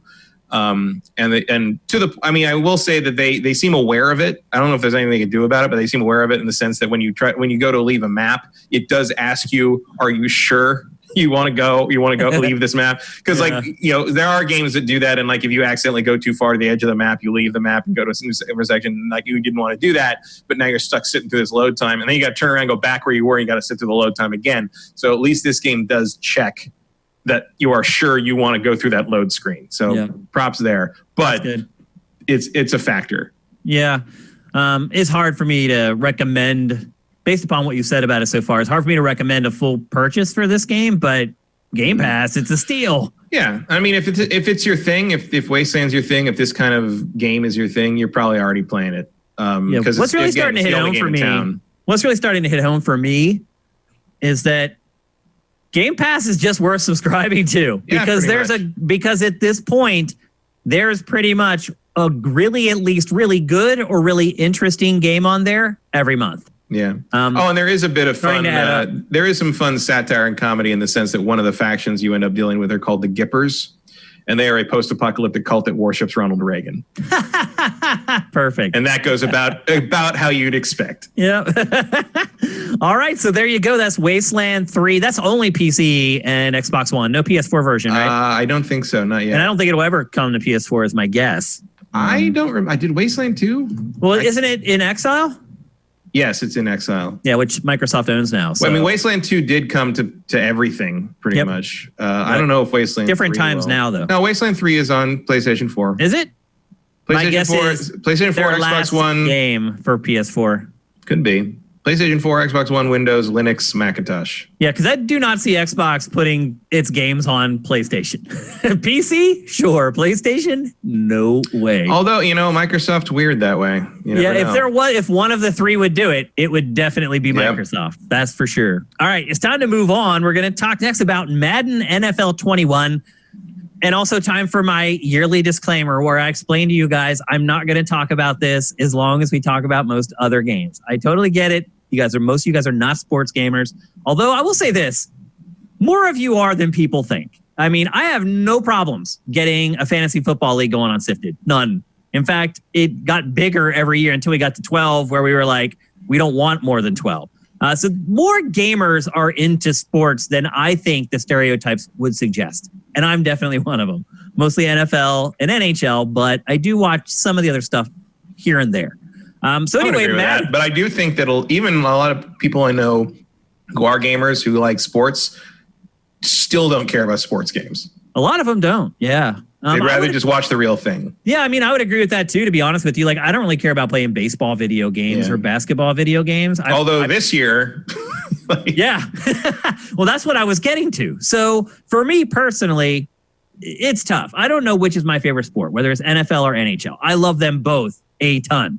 And usually how the NFL season works for me is right around the end of July, I start doing like research for fantasy football. And in the first week of August, I get the same fantasy magazine I get every year. It's this process that I have gone through for literally the last like 24 years. My oldest fantasy league is now 22. In my experience, you get more fired up about football, but you get more depressed when things don't go your way in hockey. That's a good way to put it. I think I expect the Penguins to do better than the Steelers. For whatever reason, my expectations are different with the two teams, but you're right. So anyway, my usual routine that has been replicated for over 2 decades, I just completely ignored this year. I just didn't care. Like I didn't... Again, like with this pandemic and having to stay inside all the time, you've been forced to kind of either rediscover things that you used to do or find new things to do. And I had started filling what little free time I have with other stuff. And it just kind of slipped by the wayside. And like I said at the beginning of the show, every fantasy league I'm in has just been scrambling over the last 2 days to get everything set up because everyone realized I didn't care about fantasy football, but now that I'm thinking about it, I do. And I want to get involved and get the season going. So I just think overall, the hype for football in general has just been incredibly muted this year. There's no preseason games to start getting people excited for the NFL season. Like people don't even realize the NFL season kicks off in 10 days. The first games start in 10 days. I feel like some people are just like waiting for it to not happen. I'll be honest with you, like all my fantasy leagues, we have it set up that if the season ends, and it very well could end, because if one team gets an outbreak, what do? You can't just reschedule the games or have a double header like they've been doing in baseball. Like if they've been canceling games for COVID in baseball, they're like, okay, we canceled the Pirates versus the Brewers. That's okay. Next time the Pirates come to Milwaukee, they'll just play the Brewers twice in one day. You can't do that in the NFL. You need a week of time to recover from the game before you can play another game. So an NFL doubleheader is just going to kill people. People be dead, literally dead. So you can't do it. It's a different sport. So again, I'm just explaining why Madden this year, it hasn't really landed with a lot of impact because people have just checked out of sports and a lot of other stuff. But it's here, and it did come out last Friday, and I have been playing it. And if you guys have seen anything on the internet, it has been getting railed. I mean, freaking railed. Its user score average on Metacritic is like a 1. I think it's Metacritic is like around a 5 or a 6 right now. And over the weekend, it trended. It was like the second most trending topic on Saturday, I think, that was like, take NFL away from EA. It's been insane. Like EA has just been put through the ringer for the last like 4 days straight. Again, a trending topic about how bad your game is. Another thing I realized is this may be the first time where instead of the game negatively impacting the cover athlete, maybe the cover athlete negatively impacted the game, because this game has been fine for like 4 years straight. And now all of a sudden, all this crap is broken, and it is broken. I have not had as many problems as the internet would suggest that I should have. I'll put it to you that way. I have had all kinds of weird bugs, though. I've had times where the play ends, the player puts the ball down, everybody gets up and walks away, and the camera just stays on the ball. It won't go away. And in fact, when that happened, I had to completely restart the game. There was no way to get the game to pick back up again. I've had stuff like that happen. I've had achievements that I completed in Ultimate Team just act like I didn't complete them and I'd have to do them again. I've had stuff like that. I haven't had like crazy game-breaking bugs like you've been seeing in Twitter videos over the last 4 or 5 days.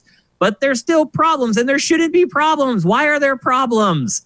Why there are problems is because EA decided, instead of this year cleaning it up and making the game complete and actually finishing it before they released it, it decided to release this brand new mode called The Yard. Now, if you're reading reviews for Madden, or have been over the last few days, pretty much every review talks about how awesome The Yard is. I have no idea what the hell they're talking about. This mode is a piece of junk to me. It is like the worst version of NFL Blitz that you ever played, because they're trying to create an arcade-style experience inside the Madden engine. The user score on Metacritic is up 0.3. That's what I was saying. Wow. It is not that bad. I'm telling you, there's parts of it that are broken, and it's the most buggy Madden in 3 or 4 years. Without I don't know if I've ever seen sub 1. Yeah, sub 1 is I don't know if I have amazing. either. But again, everyone's pissed off. Everyone hates EA because they have the exclusive on the license. And let's be honest, most of these... They put out like 3 games a year. Like you could get this one right. Like You would think. But let's be honest. A lot of the people who are piling on Metacritic or on social media are people who just want NFL 2K to come back. And it doesn't matter how good or bad Madden is. They're going to rail on Madden every end of August just because it's what they do. But anyway, so you're seeing the yard here right now. All these goofy uniforms and outfits, they're all ugly as sin. I was wondering what the deal was with that. It's absurd. It looks so dumb. All they've done is just taken 5 players off each side. They got rid of the linemen. That's it. It's 6-on-6, and your running back all of a sudden has to play offensive line. And they do incorporate some of the rules of backyard football, like when you play football in the backyard, you usually don't have an offensive line. So the defense has to count before they can rush. You're 1 Mississippi, 2 Mississippi, 3 Mississippi, then you can rush. That's built into this. There's a little graphic that comes up on the line of scrimmage that says, okay, now you can rush. So they built some of that stuff in there, but it plays just like Madden. There's no over-the-top crap happening. There was one time I was crossing the goal line and the dude put the football around his back as he crossed the goal line. That's the extent of it. It's bad. I have no idea why people are so into it. It's also just mired in crazy microtransactions like Ultimate Team is. It is just another thinly camouflaged way for EA to squeeze another $12 out of each person that buys the game. I don't know why people like it. I don't. I think it's a piece of trash. Now we're looking at the new story mode called Face of the Franchise. Oh my God, Matt. What has happened to the story mode in Madden? The first one was good. Last year's was bad. And this year's is just embarrassingly abysmal. It is so awful. Definitely seems to be a step down from Mahershala. Oh my God. The writing, the voice acting, just the scenarios that is so bad. It's the typical, you're a high school athlete and there's the star quarterback and he's a jerk, but the coach likes you and gets you on the team. And then all of a sudden he finds out you're better than the starting quarterback, but also the starting quarterback has a heart condition. And should you turn him in or should you not? But if you turn him in, you're going to be the starter. And if you don't, he may die. So that's pretty much the plot of the Face of the Franchise mode. And look, eventually you go to college and Snoop Dogg shows up and it just becomes so bizarre. The graphics are terrible. There are decisions that you can make in it, but it makes the graphics glitch when it goes to cut from one scene to another. There's this weird jumpy frame in between them. It's so bad. The other part that's bad about it is it makes you play whole games. The other ones, it would be the starting QB's hurt. We're bringing you in on the fourth quarter with 3 minutes left. Score a touchdown before the end of the game. That's fine. That's a 5-minute, 7-minute commitment. In this thing, they're making you play full games, the full state championship game in high school. I won that game 88-3. It was 60-something-3 at halftime, and I had to finish the whole game. The whole second half, I just literally took a knee to make the clock run out. It's bad. I don't understand again what happened with this. It was good. The first one was good, and it is just an unmitigated piece of trash now. I don't even bother. I also say this, it's a lot longer than the ones that came before, which is bad because it's worse than the ones that came before. It's not good. So again, one of the things that I really liked about at least Madden a couple years ago, gone, ruined, destroyed. And they flash up all these people's names who have worked on TV shows and blah. It doesn't matter. It's garbage. These people who, if they really did work on something that mattered, they were just mailing it in on this project. It's so bad. And then just general comments about how the game plays. The game actually plays a good game of football. Once the games start and you're actually in the games, it works fine. The running game feels good. One thing that I've really noticed is defensive line play has received a huge upgrade. And a lot of people won't care because typically when people manually control in Madden, they either play the middle linebacker or they play the free safety. I don't. I always play the down lineman. I try to get sacks because there's no bigger deal in Madden than sacks. It eats up the clock. They lose like 20 yards. So I always play as a down lineman. The tools for playing as a down lineman are like night and day now. Like you actually feel like you're in control. Before, you felt like you just ran into the offensive lineman and then there was like this algorithm that said whether you should get past him or not. Now it feels like what you do actually matters. So that is a big upgrade for me. The other thing that I've really noticed is mid-air play. So if a ball is thrown high and a bunch of players go up for it, what happens in midair is pretty freaking crazy. It is a complete change from how this game has been handled before. Again, if you went up before, it would say, okay, who used the catch button? So if the other guy didn't and one guy did, the guy who did generally would get the catch. And then they would look at who held it longer for a secure catch, who let it go really quickly. They're not going to get it. It was all numbers. Now it actually matters like who physically does the timing right to jump up and meet the ball at its apex and then hold the catch button for that secure catch.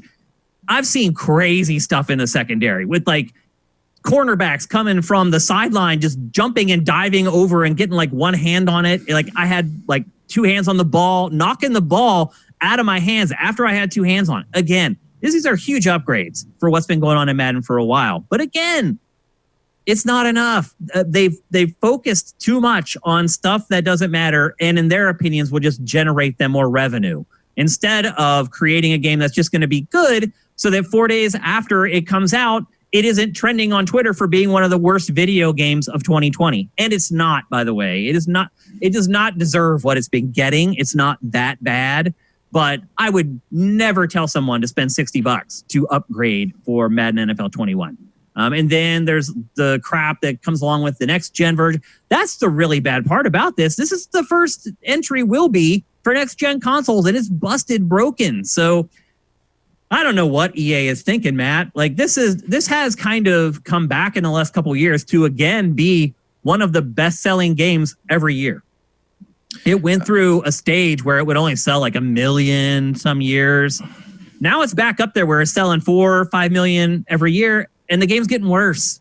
So I don't know. I definitely do not recommend buying it. If you have Madden from last year, I highly recommend against it. If you haven't bought Madden in a few years, I would probably recommend waiting a couple weeks until they really get this to a good place. But again, I did not have as many problems as most people did. I played online. It played fine. I played an online franchise. That worked fine. Just every once in a while, you just get weird glitches and bugs. And look, I've seen some of the videos on YouTube, like where the players are just like completely glitching out or like sinking into the field. I haven't seen any of that. So I don't know. Some of it may have been people playing it before a patch that maybe I got when I got it. I don't know. But it has not been as bad as people have been saying it is, but it's also not good. So, punt. Next up. And last, in episode 227, we're going to discuss Gamescom 2020. Although I balk at truly calling it that. Like maybe we should just say we're going to talk about Gamescom Opening Night Live 2020, which was Jeff Keighley's big pre-Gamescom event, but ultimately it ended up being the entirety of Gamescom pretty much. It's really all we're going to get from Gamescom. I will say this, Jeff did not sell it as, oh, this is going to blow your doors off. This is something you guys can't miss. I think he even said like a couple hours before it started, like, hey, don't come into this and expect your doors to get blown off, which I appreciate. It's very easy to be the carnival barker and just be like, this is going to be another awesome show that I put together, an exclusive. And he did have exclusives, but world premiere. they were, yeah, exactly. World premiere. None of them were up to what you would expect from like the Game Awards or even his E3 show. So we're going to run through all the stuff that was announced that was worth talking about. Now, I will say this, Gamescom did happen. Oh, did it ever happen? Poor Vincent and I, man, we got hammered. Oh, there was one day I curated from the minute I got up at like 6:30 in the morning until like 10 p.m. at night. I literally curated for like 14 hours. So Gamescom happened. The problem is it was just all indie stuff, literally like just a deluge of indie game announcements or new trailers for indie games. I think we created like 30 or 40 games in our database on that one big day of Gamescom. So stuff was going down. It just, most of the stuff wasn't things that most people care about. But there was. I will say I was glad to see Sable pop up again. Yeah, but that game had disappeared for like a year and a half and just popped up out of nowhere. You're right. That was kind of one of the ones, and I should have put it in the rundown. I should have mentioned it. There's only really one indie game that really caught my eye from all of Gamescom. And I think that a lot of that is just law of diminishing returns at this point. As more games come out, it gets harder to top those games or to come up with a unique concept. And where the hell is Biomutant? I don't know. I would say that if the game was going to be canceled, if I didn't know it wasn't going to be canceled. I don't know what's going on. They can't finish it. They just can't seem to get the game finished. I don't know. Maybe they have like some kind of a crazy terminal bug in the game that they just cannot suss out. I don't know. But what the hell? That game looked like it was done when I saw it like 2 years ago. I have no idea what's going on. So look, there was some stuff worth talking about. We're going to talk about it here on the show. But overall, definitely the weakest Gamescom ever. And that would be including the first ever Gamescom, when it kind of changed over to Gamescom for the first time. And it's not a surprise. We're living in a freaking pandemic. So it makes sense that it would be slower, but boy, it was slow. The biggest thing, in my opinion, that was shown either in Jeff's show or just across Gamescom 2020 was more kinda gameplay of Ratchet and Clank Rift Apart. And basically what it is, it's another 7 minutes of gameplay, but it's just replaying the same demo that they showed when they showed it off for the first time. And I would also argue, too, that the gameplay feels a little more human, if that makes sense. It almost felt like when I watched that first demo that like a bot was playing the game because everything was perfect. They weren't pulling up a lot of like the weapon wheel and stuff like that. This chunk of gameplay, to me, feels and looks more like what it's going to be really like to play it. And wow, it's going to be so awesome. It's crazy, dude. It is crazy. Like when the bolts spray in this game, it's mind blowing that a console can do that in real time with all the other stuff that is going on in the world. Now, they did say this week that you want to play it in 4K, you're only going to get it at 30 frames a second. If you want to play it at 60, you're going to have to play it at lower resolutions or with some of the stuff turned down. But that's also been a cool revelation this week, is that a lot of PlayStation 5 games are going to have PC-like controls as far as like the visuals are concerned, which I think is awesome. You'll be able to play it how you want. If you want all frame rate, you don't care about the textures, go for it. If you want your game to look gorgeous AF and you're not all that concerned about it running above 30 frames a second, you can do it. I love it. That's one of the big things I am going to love about the next generation, that part of PC games coming into it.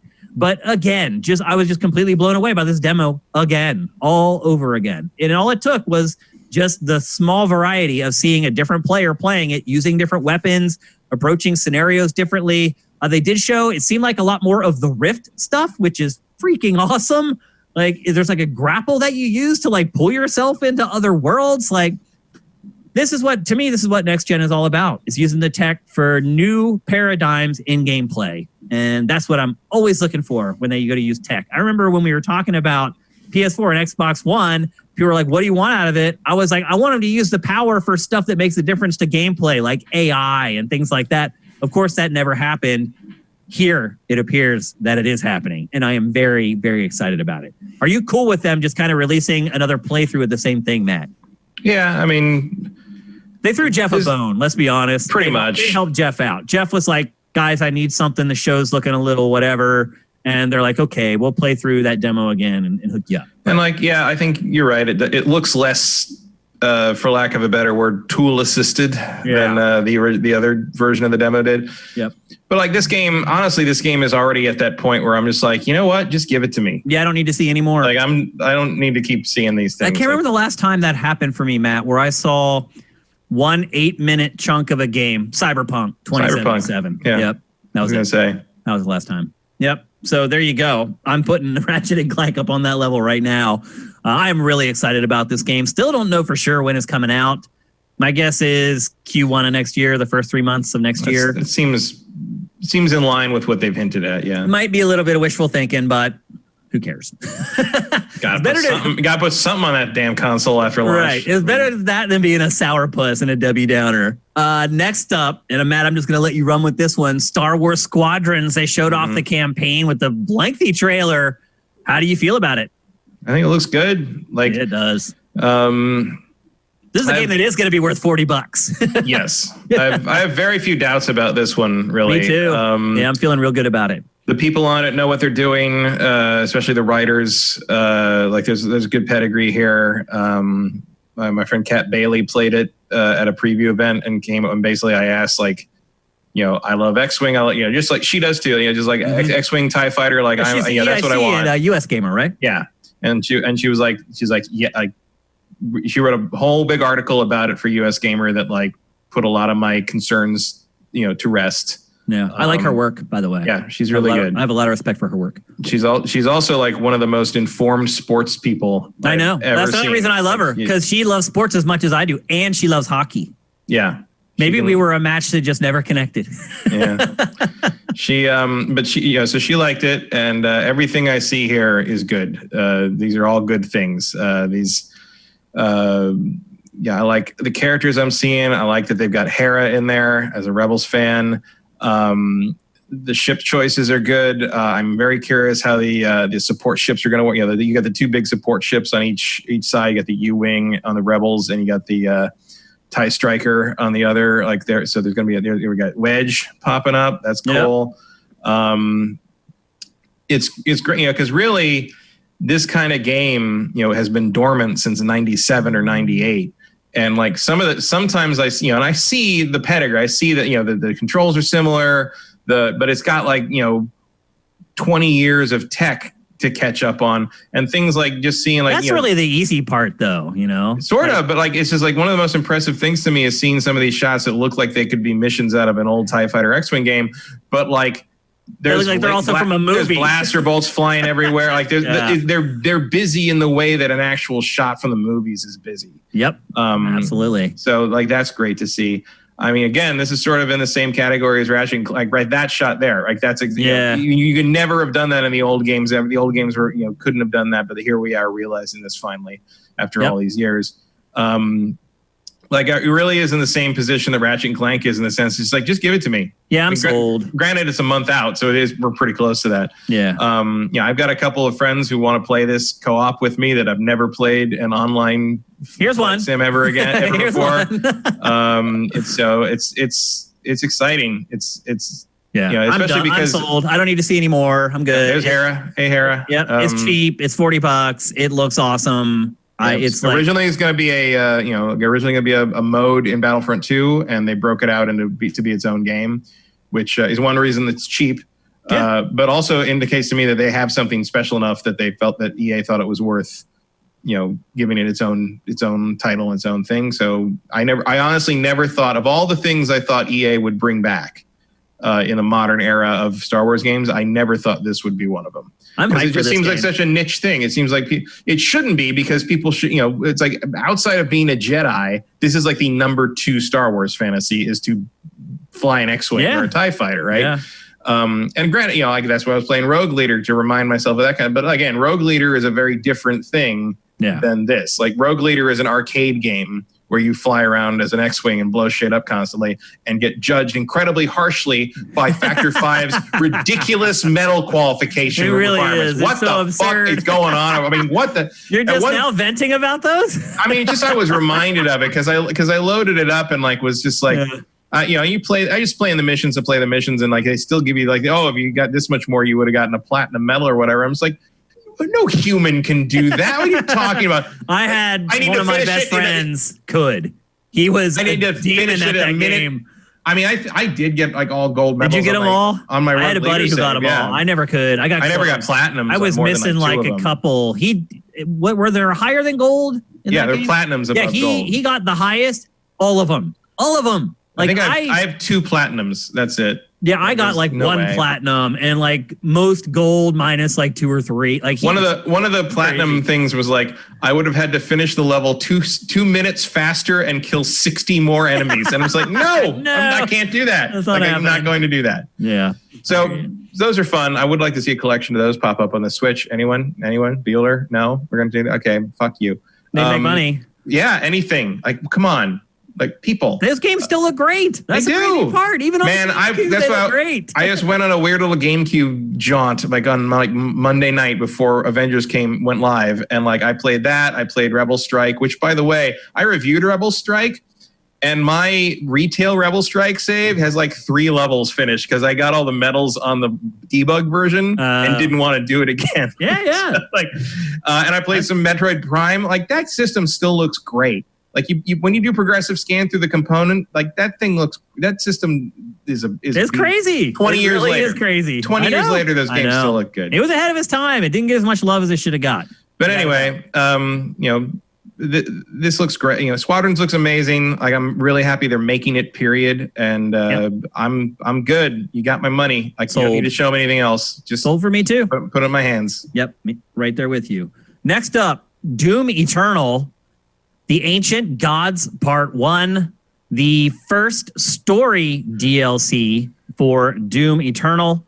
It picks up right after the campaign finishes, and you are pulled right back into duty to go to Urdak and clean out all the demons there as well. So it sounds like it's just like, oh, you thought you were done. No, you're not. Here's this other new territory where you have to go and do more of the crazy stuff that you were doing to get through the base game.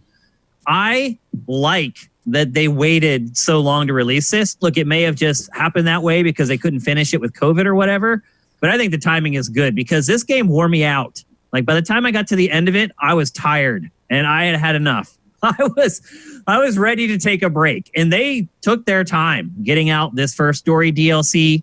I think the timing's perfect. I think it's going to reinvigorate people. The other thing about it too is that it's standalone. So you don't have to own the base game to be able to play this, which is a big deal for people who are like, oh, the game's old and I don't want to plunk down all that cash. Well, you can jump right in.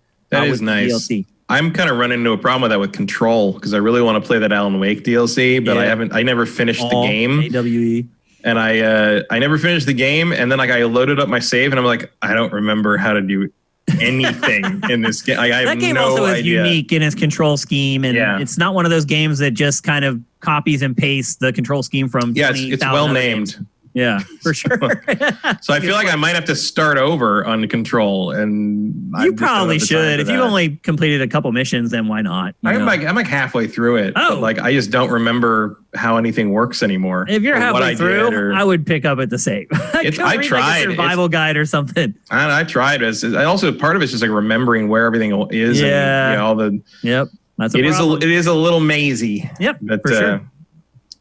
I'm excited about this DLC for Doom Eternal. I will absolutely play it. And I do not play much DLC. I can tell you this. The only DLC I am ever going to play for any game is story DLC. That's all there is to it. I'm never going to care about skins or this new weapon or whatever the crap. Like, you give me new story DLC, that's how you're going to get me interested. And Bethesda typically has done a very good job with the Doom franchise with its DLC. I'm very confident that this is going to be very polished and very fun. Most of their DLC is, especially even for single player stuff, is very like I thought they did a good job with the Prey DLC. Where it's hard to see how you could continue that game, but like the Moon Crash thing actually did turn out to be a pretty cool idea. Yeah, I agree. Bethesda, love them or hate them over the last couple of years with what it's been doing with its IP, but there's no denying it does really good DLC. And typically very well valued DLC as well. Whatever it is you have to spend on it, whether it's nothing or $10, you never feel like you're getting ripped off with Bethesda DLC. And I think I also have to give... Come a long way since Horse Armor. Yeah, for sure. Yeah, the most notorious of them all. The very first sort of big deal over microtransactions came from Bethesda. So it has learned some very hard lessons over the years, but it's done a pretty good job with it. I would also commend what Bethesda has done with Fallout 76. Even though the game isn't good, like it hasn't given up. It could have been very easy to just send that game off and be like, oh, we screwed that one up. But Bethesda hasn't given up. So its post-launch support's pretty good, and it looks like it's going to carry through with Doom Eternal. Next, a game that you and I were just talking about last week, saying, where the hell is it?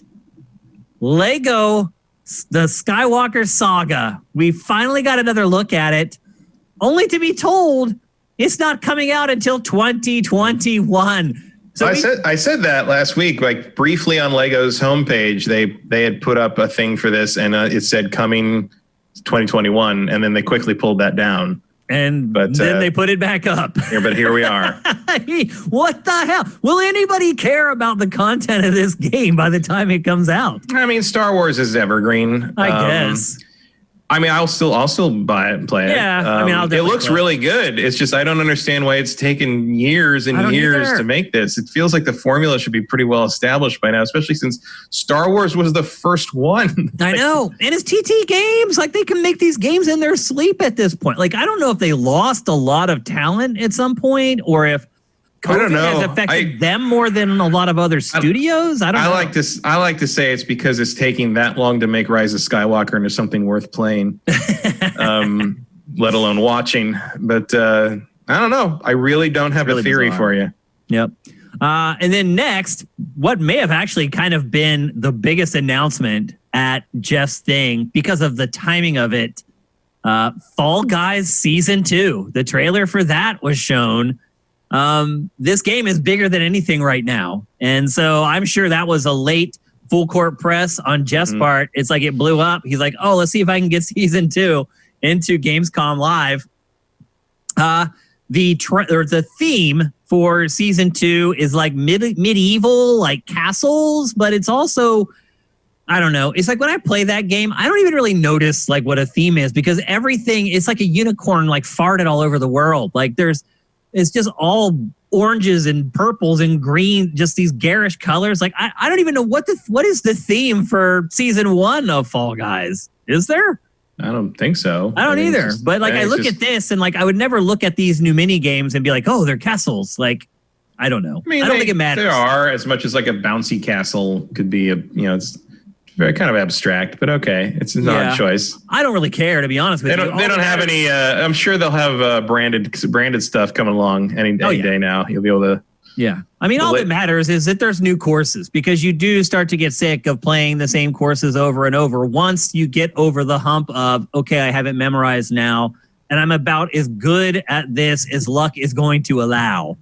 Once you reach that point, that's when the game loses all its steam. So I'm just looking for new challenges and new stuff to add to it.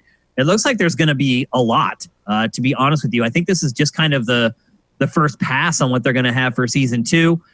They're also going to have a bunch of skins and other cosmetics. As you know, that's kind of the only thing you can unlock in Fall Guys.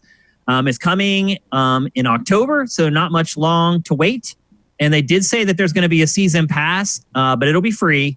And there are 40 tiers to the season pass for Season 2. So it looks like it's going to be pretty robust. And definitely they had this stuff in the works before it exploded because they would not have got it done this quickly. So I like that they had faith in their game from the get-go and didn't wait for it to blow up before they decided to dive in with post-launch content. So I'm sure, like me, a lot of you guys are pretty done with all the mini games in Fall Guys at this point, but we won't have to wait much longer to get more. And I will absolutely go back to the game when they do release that new content, unlike a lot of other games. Next up, Destiny 2. As you guys know, Beyond Light was supposed to have come out early this year. It was delayed till November. It's still delayed till November. But Bungie is starting to show off a lot more of the content around it. The big thing that they showed during the Gamescom events was a brand new subclass called Stasis. And they showed that across 3 of the different core classes, the Warlock, the Hunter, and the Titan. And the Stasis subclass is different depending on which main class you attach it to. And then they showed one of the 3 so far as far as giving them their own trailer. And essentially, and that character could turn its staff to ice. Actually, you're seeing it now. Can turn its staff to ice and then freeze enemies and shatter them, which I thought was pretty freaking awesome. So, gonna get back in for this, Matt? I mean, they're saying that this is the biggest flip it on its head expansion for not just Destiny 2, but for either of the Destiny games. And they're getting rid of a lot of the old content that people really love, and some people are pissed off about that. Yeah, the two things on this. First, coming out around the time of Cyberpunk, and it's just not. No, I don't know that they had a choice though with the no, they're not. But like, I'm not going to play it. Like, I don't have time for that. It's going to be right in the middle of that and Assassin's Creed, and like, no, Destiny doesn't win that fight. Maybe next spring I might give it a shot. The other thing is I really don't like what they're doing with the vaulting of the old content thing. Like, I recognize why are they doing that? I don't get it. They claim it's because it's just too big to manage at this point, but it's like, you know what? EverQuest has been running for 25 years and still has all the expansion. Like, you don't have to keep making, Mars different every few months. Just leave it there so we can play everything. You're losing there. You're losing like the first 3 campaigns of Destiny 2 because of this. That's crazy. They say they might rotate things in and out or bring things, but like, who knows what that means. So like, if you want to play, bizarre. I think it's the original Red War campaign, Warmind, and one other. Like, if you want to play those, you better play them by September 22nd because they're going away. They're gone. You can't play the original campaign, which is weird. Like, it was. I recognize it. We're having a physical version of the game. No, it wouldn't. It would not help at all because Destiny cannot be played without an online connection. That's right. That's what I mean. It doesn't matter. Doesn't matter. A physical copy of Destiny is literally worth nothing. Yeah, like it's not even worth a penny. You can't play it. But like, it's not like I want to go back and play those campaigns all that badly, but it's just like, why isn't it? And I recognize they're trying to solve the problem where, like, if you log into Destiny 2 right now, you see all these planets on the director screen and it's just confusing. Yeah. But that's because they haven't worked up an AI that's helpful or useful. Like, it's like, you can manage a bunch of locations. God knows Warcraft has done it. Like, you can do that. You just have to give people a way to navigate it. Like, and instead of doing that, you're just going to pack everything away and simplify the screen so there's only like 5 planets or something. But it's like, you can rotate out strikes and stuff, whatever. But it's like, why not just leave it legacy content there for people to play if they want to play it? Like, I don't understand what kind of time or money that saves them. It's just weird. No, it is really bizarre.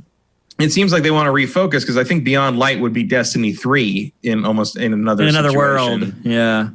Which cool. Like, I'm slightly interested because I did like the Destiny 2 campaigns more than Destiny 1. Agreed. But it's just it's just so scattered and so weird. And last time I loaded the game up, I was just confused and sad. So like, I probably won't bother with it until Beyond Light gets its first discount sale or something. Yep. It's also very expensive. It's like $70. Yep. So like, maybe it's I'll just wait until you're 40, And the timing, you're right, is not ideal at all. It's probably the worst time. Like, if it was near the end of this month, I might think about it. Oh, I would definitely play it at the end of this month. Yeah, but in the middle of like October, November, and the new systems and Miles Morales and Cyberpunk and Assassin's Creed, I'm probably not going to be done with Watch Dogs Legion yet. Like, no. Like, God knows, and whatever Nintendo's putting out, we still don't know what Nintendo's going to have out by then. Maybe just remasters of some things I like to play, but I still like to play. Playing DLC for like a 2-year-old game, just not going to make the cut. It's just not, unfortunately. Like, it will have to have word of mouth, like no one's business, to get me to play this thing this year, basically. Yep. Next up, a game that surprised me in a couple of different ways, and that is Medal of Honor Above and Beyond. This is the Oculus exclusive VR game being developed by Respawn. And when you hear that, at least for me personally, the first thing I think is, they're going to mail it in. It's going to be this generic shooter. There's not going to be a lot of bells and whistles. It'll drop you into a level, tell you to kill everybody, and then they'll just take you to the next level. Oh no. This is Respawn kind of doing a Call of Duty again, in all honesty. I was shocked. They put out the story trailer for this. Or doing a Medal of Honor, because these are the guys that created. They did Allied Assault. Like, that's where it all came from. I just think most people attach their name to Call of Duty, and it's been a while since they've worked on that franchise, and this is kind of Respawn's chance to get back on it. Well, it's like you forget that, like, they created Call of Duty because they left EA because they didn't like how EA was treating them on Medal of Honor, so they made another Medal of Honor and called it Call of Duty, and now they left and went back to EA. And it's bizarre. Things change and more they stay the same. Yep. But this game looks incredible. Like, easily next to Half-Life Alyx, to me, one of the most full-fledged, full-featured VR games that I've set my eyes on. Maybe not that plain. But Well, it is. Look, they're still making it for VR, so the models are still going to be pared down and stuff like that. But all the others, it just needs some rivets or something. It's a little smooth. That's all I'm saying. Yeah, I mean, again, you're not going to be able to overcome the limitations of having to render something twice. That's just not going to happen. But as far as like the cinematics and the content and the scenarios, like again, just watching this trailer, you can see there are parts where you're driving. There are parts where you're flying. There are parts and you where wouldn't you're necessarily think this is VR, like watching this trailer. No, so. I would probably think it's a mobile Call of Duty game is what I would say. If someone just showed that to me, I'd be like, oh, a mobile Call of Duty with a campaign. Wow, that's a big deal. And that is a big deal. A full-fledged Medal of Honor campaign for VR is a big deal. Will it move the needle? Probably not. It's not going to make people run out and get Oculus all of a sudden. But again, it's just another arrow in that quiver to help convince people to jump in and try Oculus. And, with all the stuff that Facebook's doing now with Horizon and all that, it's starting to look more and more enticing to more and more people. But it's still. I mean, that's important to get them, various developers to make like, what we call real games for VR, like Half-Life Alyx and like this. Being stuck on Oculus is kind of a bummer because I don't have an Oculus, but there's probably going to be a way to play it on they'll trick it somehow, probably, or they'll just end up porting it. I don't know if Oculus paid for this. I don't know. I don't know if that was. I'm guessing they did. I mean, I haven't obviously unpacked my Vive in almost 3 years, but there were at the time ways to get Oculus stuff from the Oculus store to work on it. So I'm sure that's still in play. Yep. And then lastly, the last game that really caught my eye, and this is the one indie game I was talking about earlier, is called Lemnis Gate. I don't even know if I can describe this game to you guys. It is so hard to explain. It is a turn-based first-person shooter strategy game where the entire game is played in 20-second loops and you can rewind and retry. And it's this very strategic game where you're trying to guess what the AI is doing because you're trying to anticipate what the AI is going to do and then move into a position where you can take advantage of it. It is undoubtedly innovative, as I'm sure you guys will all agree. It's very rare that we get innovative mechanics like this. This is one of them. It also looks pretty good from a technical perspective. It's not another one of those indie games where you're like, cool idea, but it looks like ass. It actually looks good. There's not a ton of information about this game yet. But again, it was slim pickings at Gamescom 2020 for stuff that actually was interesting or different, or wasn't just like the fifth trailer for this indie game we've already been following for the last 2 years. And this, to me, was hands down the most interesting and innovative thing that was shown at Gamescom 2020. Did you get a chance to check it out, Matt? No, I don't think I saw this. I had to go do some stuff before Keely's thing ended. So I only saw like the first hour and a half of it. Yeah, I mean, I'll be honest, I'm probably describing it terribly as far as how it actually plays, but they haven't released like a press release about the game since it was shown. All we really have to go on is what's in the trailer and the cryptic description that was on YouTube. So that's what we know about it so far. One thing I definitely know is that there's no other shooter like it. And to me, that's a selling point, which means that I am going to click the follow button on its game page on Sifted. So anytime something new comes out about it, it's pinned to the top of my freaking Sift. And then one last note, we don't even have footage for this, but maybe worth mentioning, Sam & Max is coming back. A lot of people watching this show or listening to it may be like, who the hell is Sam & Max? It's they're those Telltale guys. Yeah.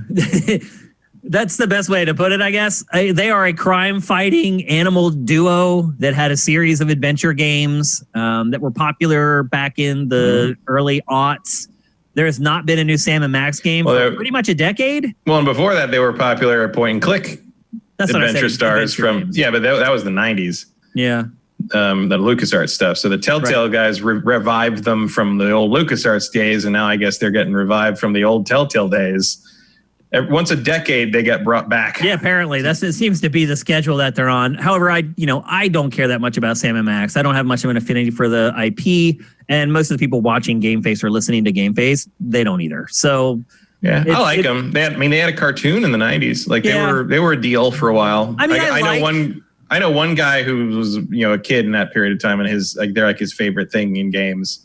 Although the old ones were like you got fans of the old LucasArts ones that sort of feel like the Telltale ones were good but not amazing, and now I think you're going to have Telltale fans that think that the new ones are also good but not amazing. You're sort of Xeroxing a Xerox at this point.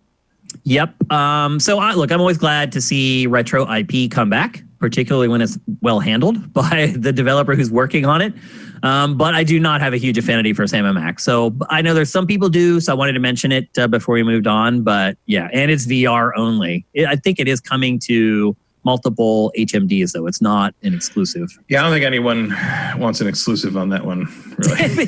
Definitely no one's going to pay for it. That's for sure. So what are your kind of impressions overall about Gamescom this year, Matt? Giving it a pass? More, yeah. I mean, honestly, I kind of forgot it happened this week until I saw the rundown. Yeah.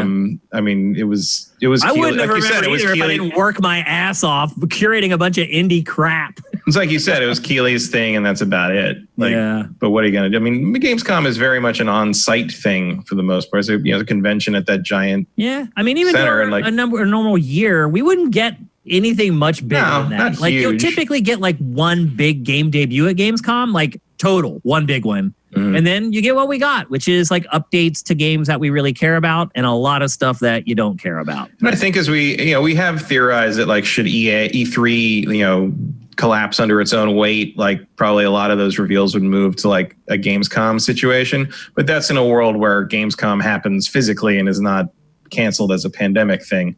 So Gamescom could reap some benefits in the future if I keep saying EA. I get so many disappointing things that start with E in the game industry. But if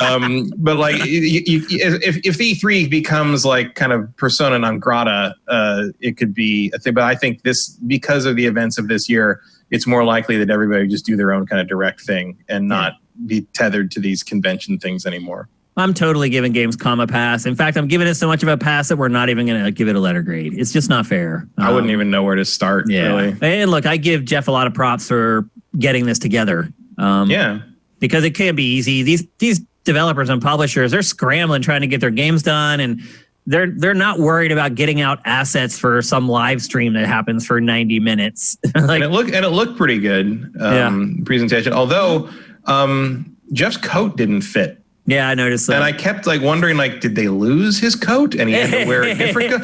It felt like, Jeff is very well presented usually. He's very careful about his wardrobe appearance, and everything like that, and appearance. And it was just out of character. I thought. I just kind of wondered what happened. Well, a lot of times when I see stuff like that, Matt, I'll go Google it and I'll find out that it's the hot new thing. For a while, the hot new thing is a coat that doesn't fit. Yes, dude, for a while the big thing was pants that were too short. Right. 6 months ago in LA, that was a huge thing. All these guys walking around with pants that were too short. Pants that are too short and no socks. Yep, and no socks. I'm like, what is wrong with you? You wear loafers with no socks. You take those shoes off at the end of the day, you're going to knock out your entire house. Yeah. Bare feet and leather, not a good combination. So anyway, that's Gamescom 2020. I'm glad they had it. I'm impressed with what Jeff did manage to do with this show, all things considered. And I'm proud of the industry in general because it's all managed to somehow go forward. Some stuff here and there got delayed. Totally understandable. But I am just really proud of what the developers and the publishers have done to fight through this, to make sure we keep getting great games. A couple been delayed, but for the most part, they've kept coming, or maybe it was a month later or something like that. Major props to the games industry. They've handled the COVID way better than just about every other industry, including our government. So props to the industry. I'm glad the Gamescom went down, and we'll expect the show to go back to its full, unfettered glory for 2021. All right. It's that time for you guys to get your questions for us into chat. And while you're doing that, here's a word from our sponsor. Do you live life outdoors? DeShazer Ryan Realty has a nice level lot just outside of Libby, Montana that's perfect for you. With access to Crystal Lake via shared dock and boat ramp, it's an ideal location to build the getaway home of your dreams or just park your RV. Enjoy fishing, paddleboarding, kayaking, boating, and more just a few steps away. It can be yours for just $72,500. No matter where you live, contact Doug DeShazer at 406-291-1643 or DeShazerMT@gmail.com. Even if you're not looking for property in Montana, he can connect you with local realtors in your area who can help you. If you want to see more, head over to DeShazerRyanRealty.com. That's DeShazerRyanRealty.com. Again, give Doug a call if you're looking to buy property or if you're looking to buy a house. It does not matter where you live. He can help you out if you live in California. He can help you find a home. He can help you find a realtor. He can help you find what you're looking for. Hook a sifter up. Help him out. It's time for questions. First one from ETH Demon. This is more for Matt. What's your opinion on the NVIDIA presentation yesterday? Did you see it? Didn't see it. Don't really care. Yeah, they announced their new cards. I don't know why he would say this is more for Matt, but probably because I built the PC and did the PC stuff more or whatever. I mean, I am not in the market for new PC hardware right now. That actually may be why he was asking, because you'd been talking about how you need to upgrade soon. Yeah, well, it's getting a little creaky, but I'm waiting until you get another wave or two through the ray tracing cards until there's enough kind of stuff on the market to really see who's doing the best. Yeah, it's not the time. It's not the time yet, I don't think. Yeah, Crypto's version is ray tracing got cheaper. I Pretty guess much. That's the best way I could put it. I mean, Sessler is very impressed by it. You saw him in that. You saw him in that briefly. He even trimmed the beard a little bit for that. Cool. It's not relevant to me right now. Like I'll get to a new card when I get to a new card, and frankly, I built this thing in 2015. I'm gonna have to build an all new system. Like it's my PC right here, 2016, and it's getting like now it's starting to like bog down. Like if I have big folders with a lot of stuff in them, it takes a long time to search them and seek them. And mine still performs just fine for most part, but like it's not gonna last forever. At some point, I'm gonna want to probably replay Cyberpunk with all the bells and whistles turned on, and I'm gonna need a new system for that. Next one Supermaster Gamer. What is the most that you guys are willing to pay for the next gen Xbox and PS5? Are casual people ready for more than $499 US? I don't think they are. No, I mean, I think they're out of their minds if it's over $500. I agree. It can't be more than that. But the fact that they're waiting this long and playing chicken this hard with each other on the pricing makes me think maybe it is. And that's what they want. They're trying to mitigate is the price, the sticker shock, basically. Yep, I agree. I think that they just want people to just impulse buy it. They don't want them to think.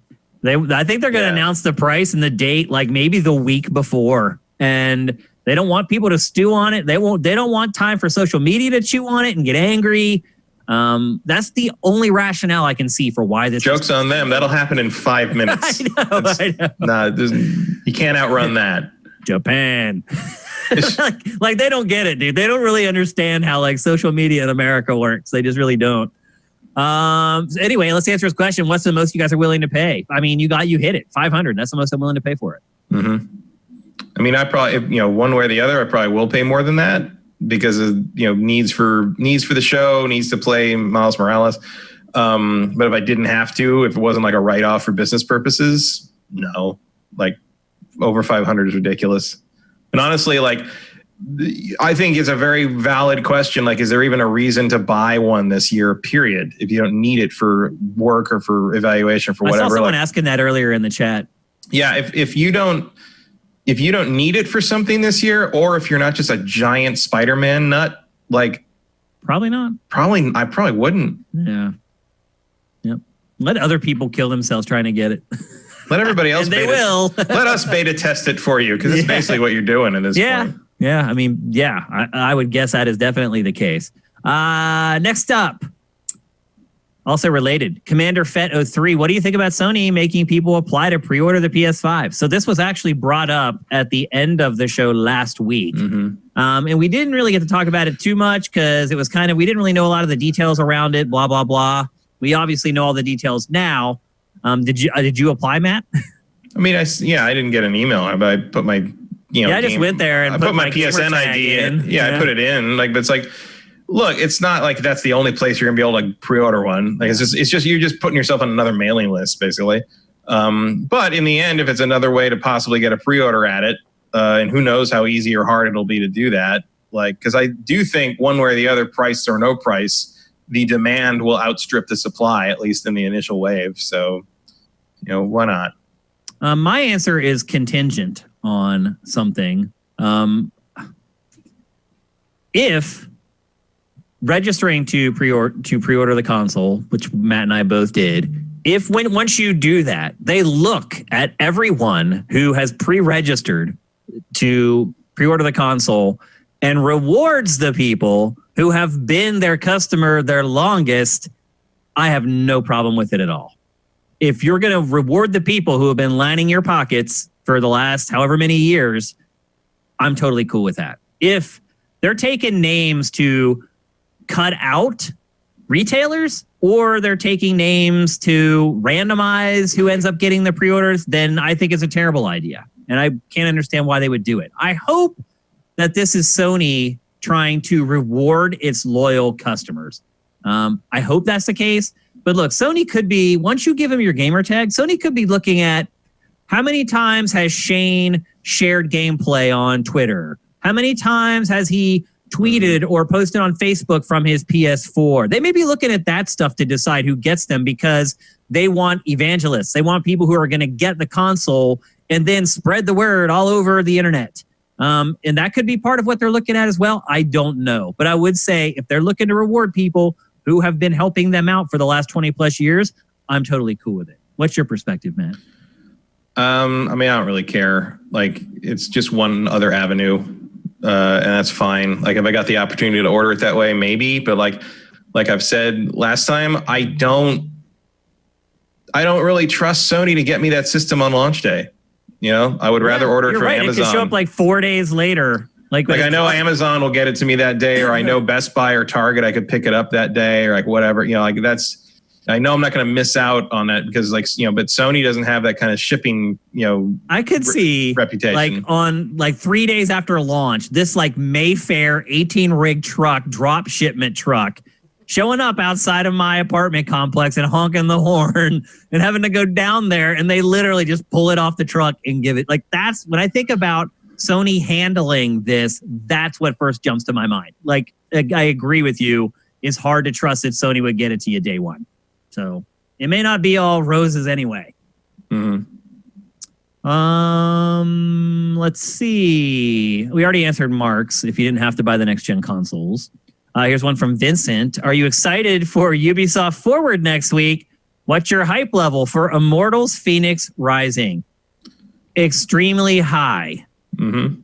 I am very, very excited to see Immortals Fenyx Rising, which formerly was called Gods and Monsters, for those of you who didn't get the memo this week. Which is a better title, but... Yeah, it's official now that it is called Immortals Fenyx Rising. Gods and Monsters, way better title. Yeah, but I wonder if they ran into trouble with the Ian McKellen movies being titled the same thing. Well, that's my guess. Because look, it's Ubisoft. They probably want to make a movie out of this eventually. So true. If they're like, there's already a film called Gods and Monsters, we can't name our game that. Well, it also might be a copyright thing anyway. Yep. Like, legally, they may not be able to. Absolutely. I mean, what if somebody goes out and buys that game and they think it's going to be the James Whale biopic game, and it's not? Like, where's Brendan Fraser? That's what everybody wants to know. Where is Brendan Fraser?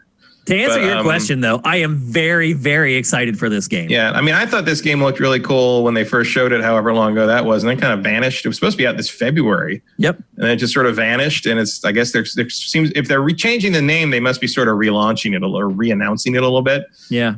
So hopefully it's looking good, and hopefully it's coming soon. I can't wait. You got to realize we've only seen like 18 seconds of this game so far. Like, that's it. That's all that they've given us. So I am very excited. I mean, it looks like, a Zelda game made by Ubisoft. Sign me up. I am there. Yeah, I mean, the Assassin's Creed Odyssey team making a Breath of the Wild inspired game using the Odyssey engine. Like, there could be some great stuff in here. Ding, ding, ding. It could be Breath of the Wild if it was an actual Zelda game. Yeah. Seriously. Oh, hot take. Yeah, no. If you give me like a Zelda game with, a Breath of the Wild game with actual dungeons, yeah, you got my attention. Oh, yeah, you got my money, too. Ultimate Villain, thank you for Twitch Prime. This is also a good time for you guys to subscribe with Twitch Prime. I can actually see it, and thank you guys, which is awesome. Ooh, wow, there's so many questions. Holy crap, I didn't scroll down. We're not going to be able to get to them all, folks. We'll get to a couple more, though.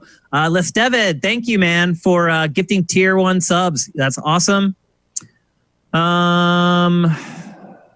Since you did that, we'll answer your question. Lestevid, why don't we have remasters or remakes of Saturn games? Would Kickstarters work?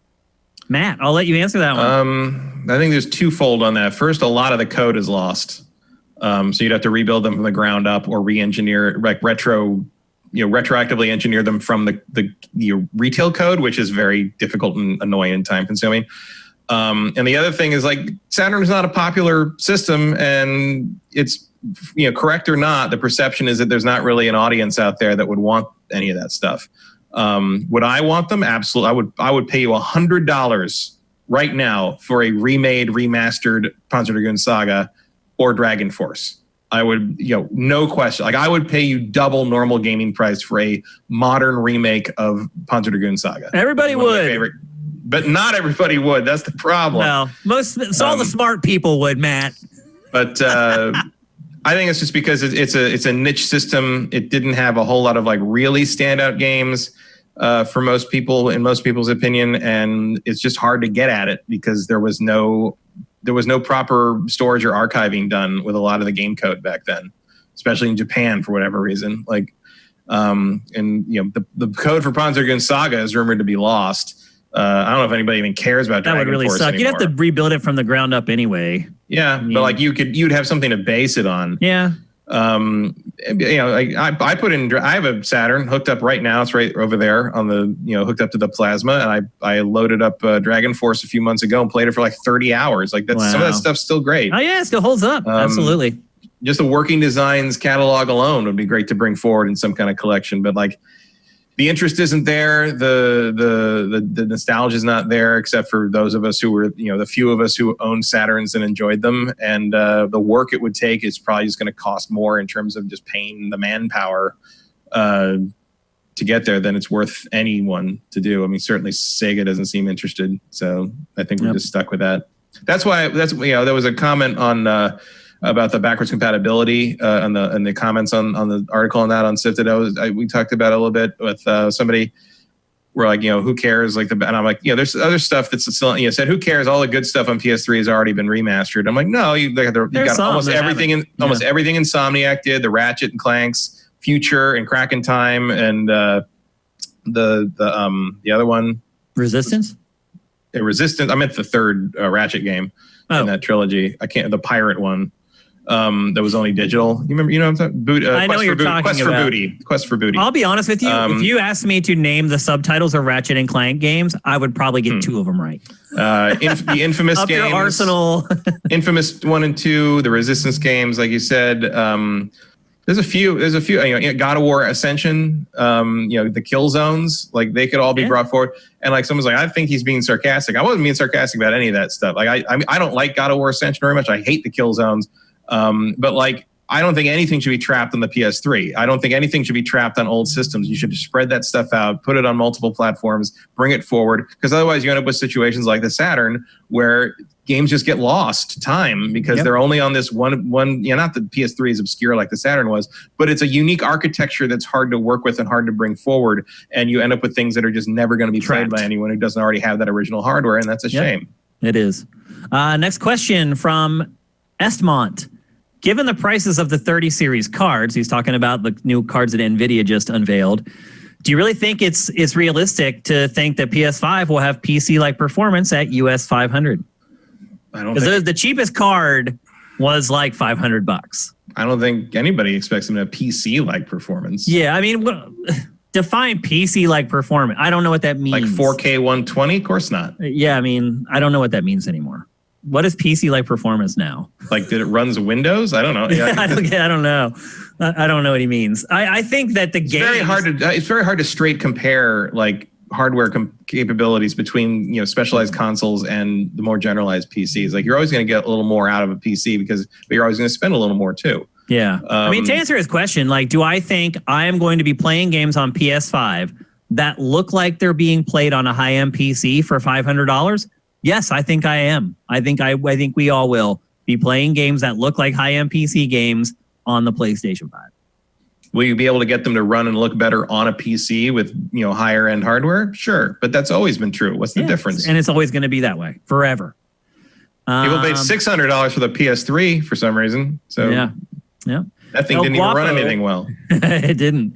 El Guapo 3385. Did you guys check out the Black Myth Wukong trailer? Yeah, I think I brought that up last week, actually. Yeah, I did. That looks really cool. Yeah, it does look cool. One Supermaster Gamer, thank you for Twitch Prime. That is flipping awesome. And I think we're done with questions. Oh, one last one from List Eved. Matt, what do you think Mulan will do? If you haven't watched Turned Up Tuesday, that was published yesterday, you may not realize, but Mulan is releasing on Disney Plus on Friday. You can spend $30 to rent it, but you have to be a member of Disney Plus. But once you do rent it, you have it forever in your Disney Plus account, or alternately, you can just buy it outright. So really, rent is not the... That's not the word to use. Sort of a new it's like thing. Like Tempa buy, I guess. Yeah, I don't know what word you would use. Yeah. Like as long as you continue subscribing to Disney Plus, you have access to it forever. Yeah. So you can keep, the bottom line is you pay $30, you can keep watching it over and over, and your kids are obviously going to want to keep watching it over and over. I have no idea because we are in completely uncharted territory with this thing. I will say if they can get a third of the Disney Plus subscribers to buy it, to pay that $30, they will have made an equivalent of what you'd expect to make in the theaters on in a normal opening weekend domestically, except they don't have to pay the theaters half of that. So if this works, you will definitely see Black Widow show up in the same way in November.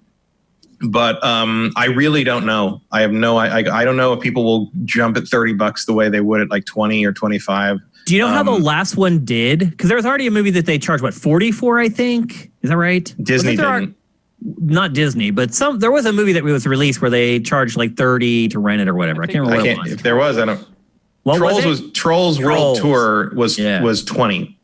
Okay. And Trolls World Tour sold like crazy. It did good. Like it did extremely well. But the thing with Trolls is, and the first Trolls is like this too. It's just one of those movies that kids watch over and over and over and over. Like it's one of those movies like you can turn the Trolls movie on and the kids just sit there in front of it all day. They're mesmerized. Yeah. Will Mulan be the same way? I don't know because it's not a cartoon and it's a little different. I will say this: I'm not a huge proponent of the Disney live action remakes. However, as a big fan of wuxia cinema, this thing looks awesome. It really does. I've been pretty impressed. It looks really good. And I wasn't going to pay $30 for this because I was like, I don't really care about Mulan. I've seen the cartoon version like once or twice. I'm not a huge Mulan stan.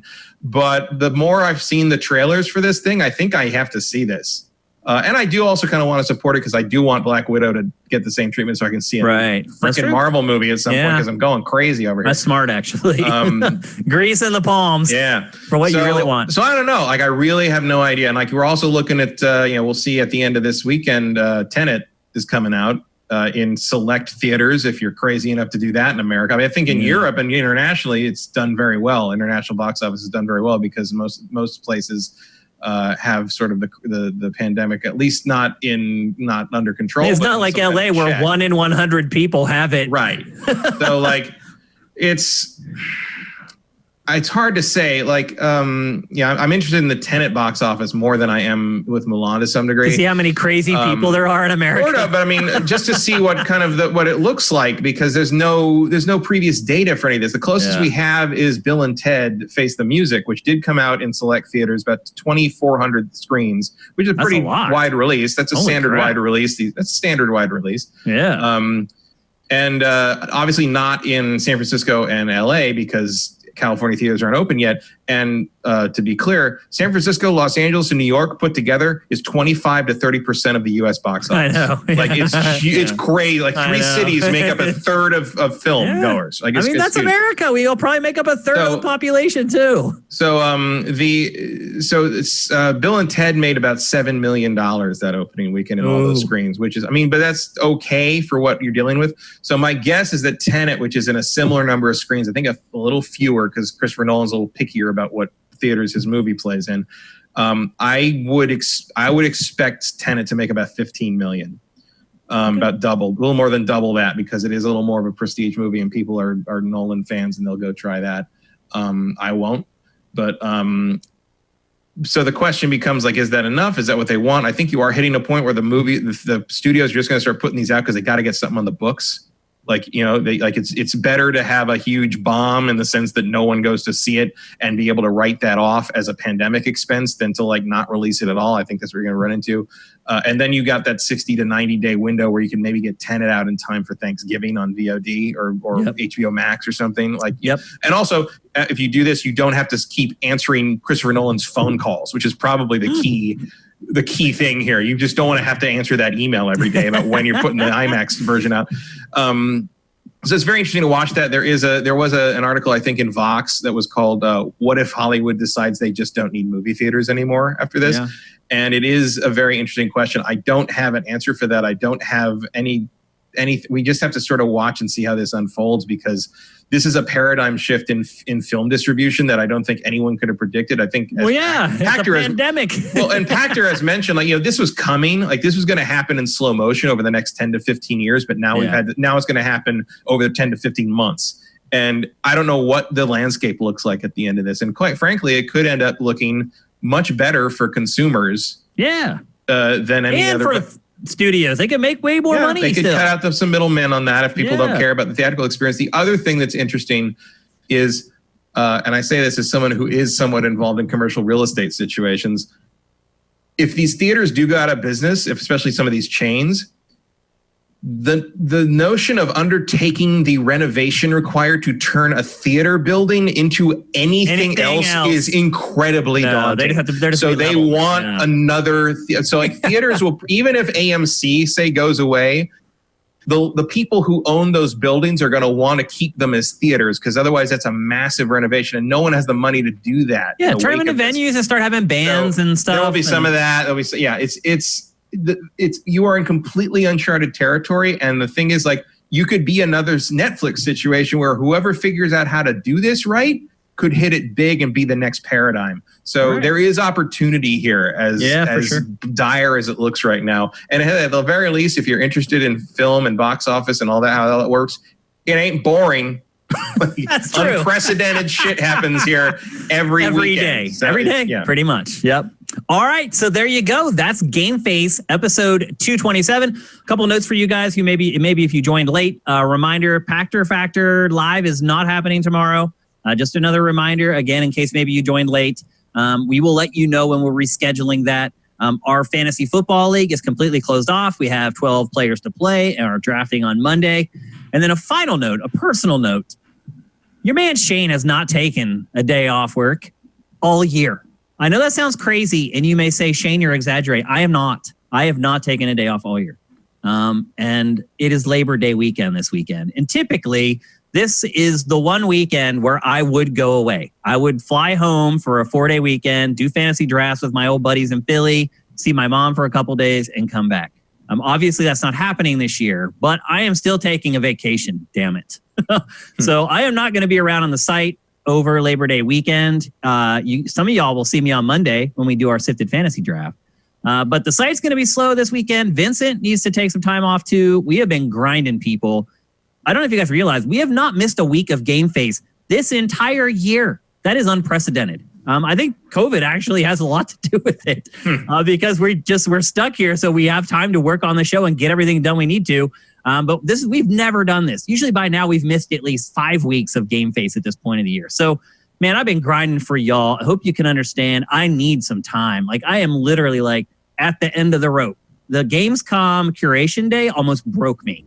When it got to 9:40 p.m. and I was still curating, I almost lost it. So I'm taking this weekend off. I'm not going to be on the site. If you guys DM me on the site or go at me on the site, you're going to have to wait until Tuesday for me to get back to you. I just need the time. So, and I also just want to say thank you to all you guys. I still sometimes have to pinch myself to realize that I am doing something I absolutely love to do during a pandemic, and I'm staying alive doing it. There's a lot of people who don't have jobs at all. Mitch, for example, he's still trying to find a job. So I just want to say I appreciate you guys very much. And I hope all you guys can go out and have a great Labor Day weekend and be safe and be fun, with an emphasis on the safe part. I'm not talking about you guys getting together like 20 of your bros at a kegger or anything. But hopefully everyone can find a little bit of time to get out of quarantine and at least maybe go stand around in a yard for a little bit, 20 feet away from everybody else, so that you can remember that other human beings exist, because it can be very easy to forget that in these crazy times. So anyway,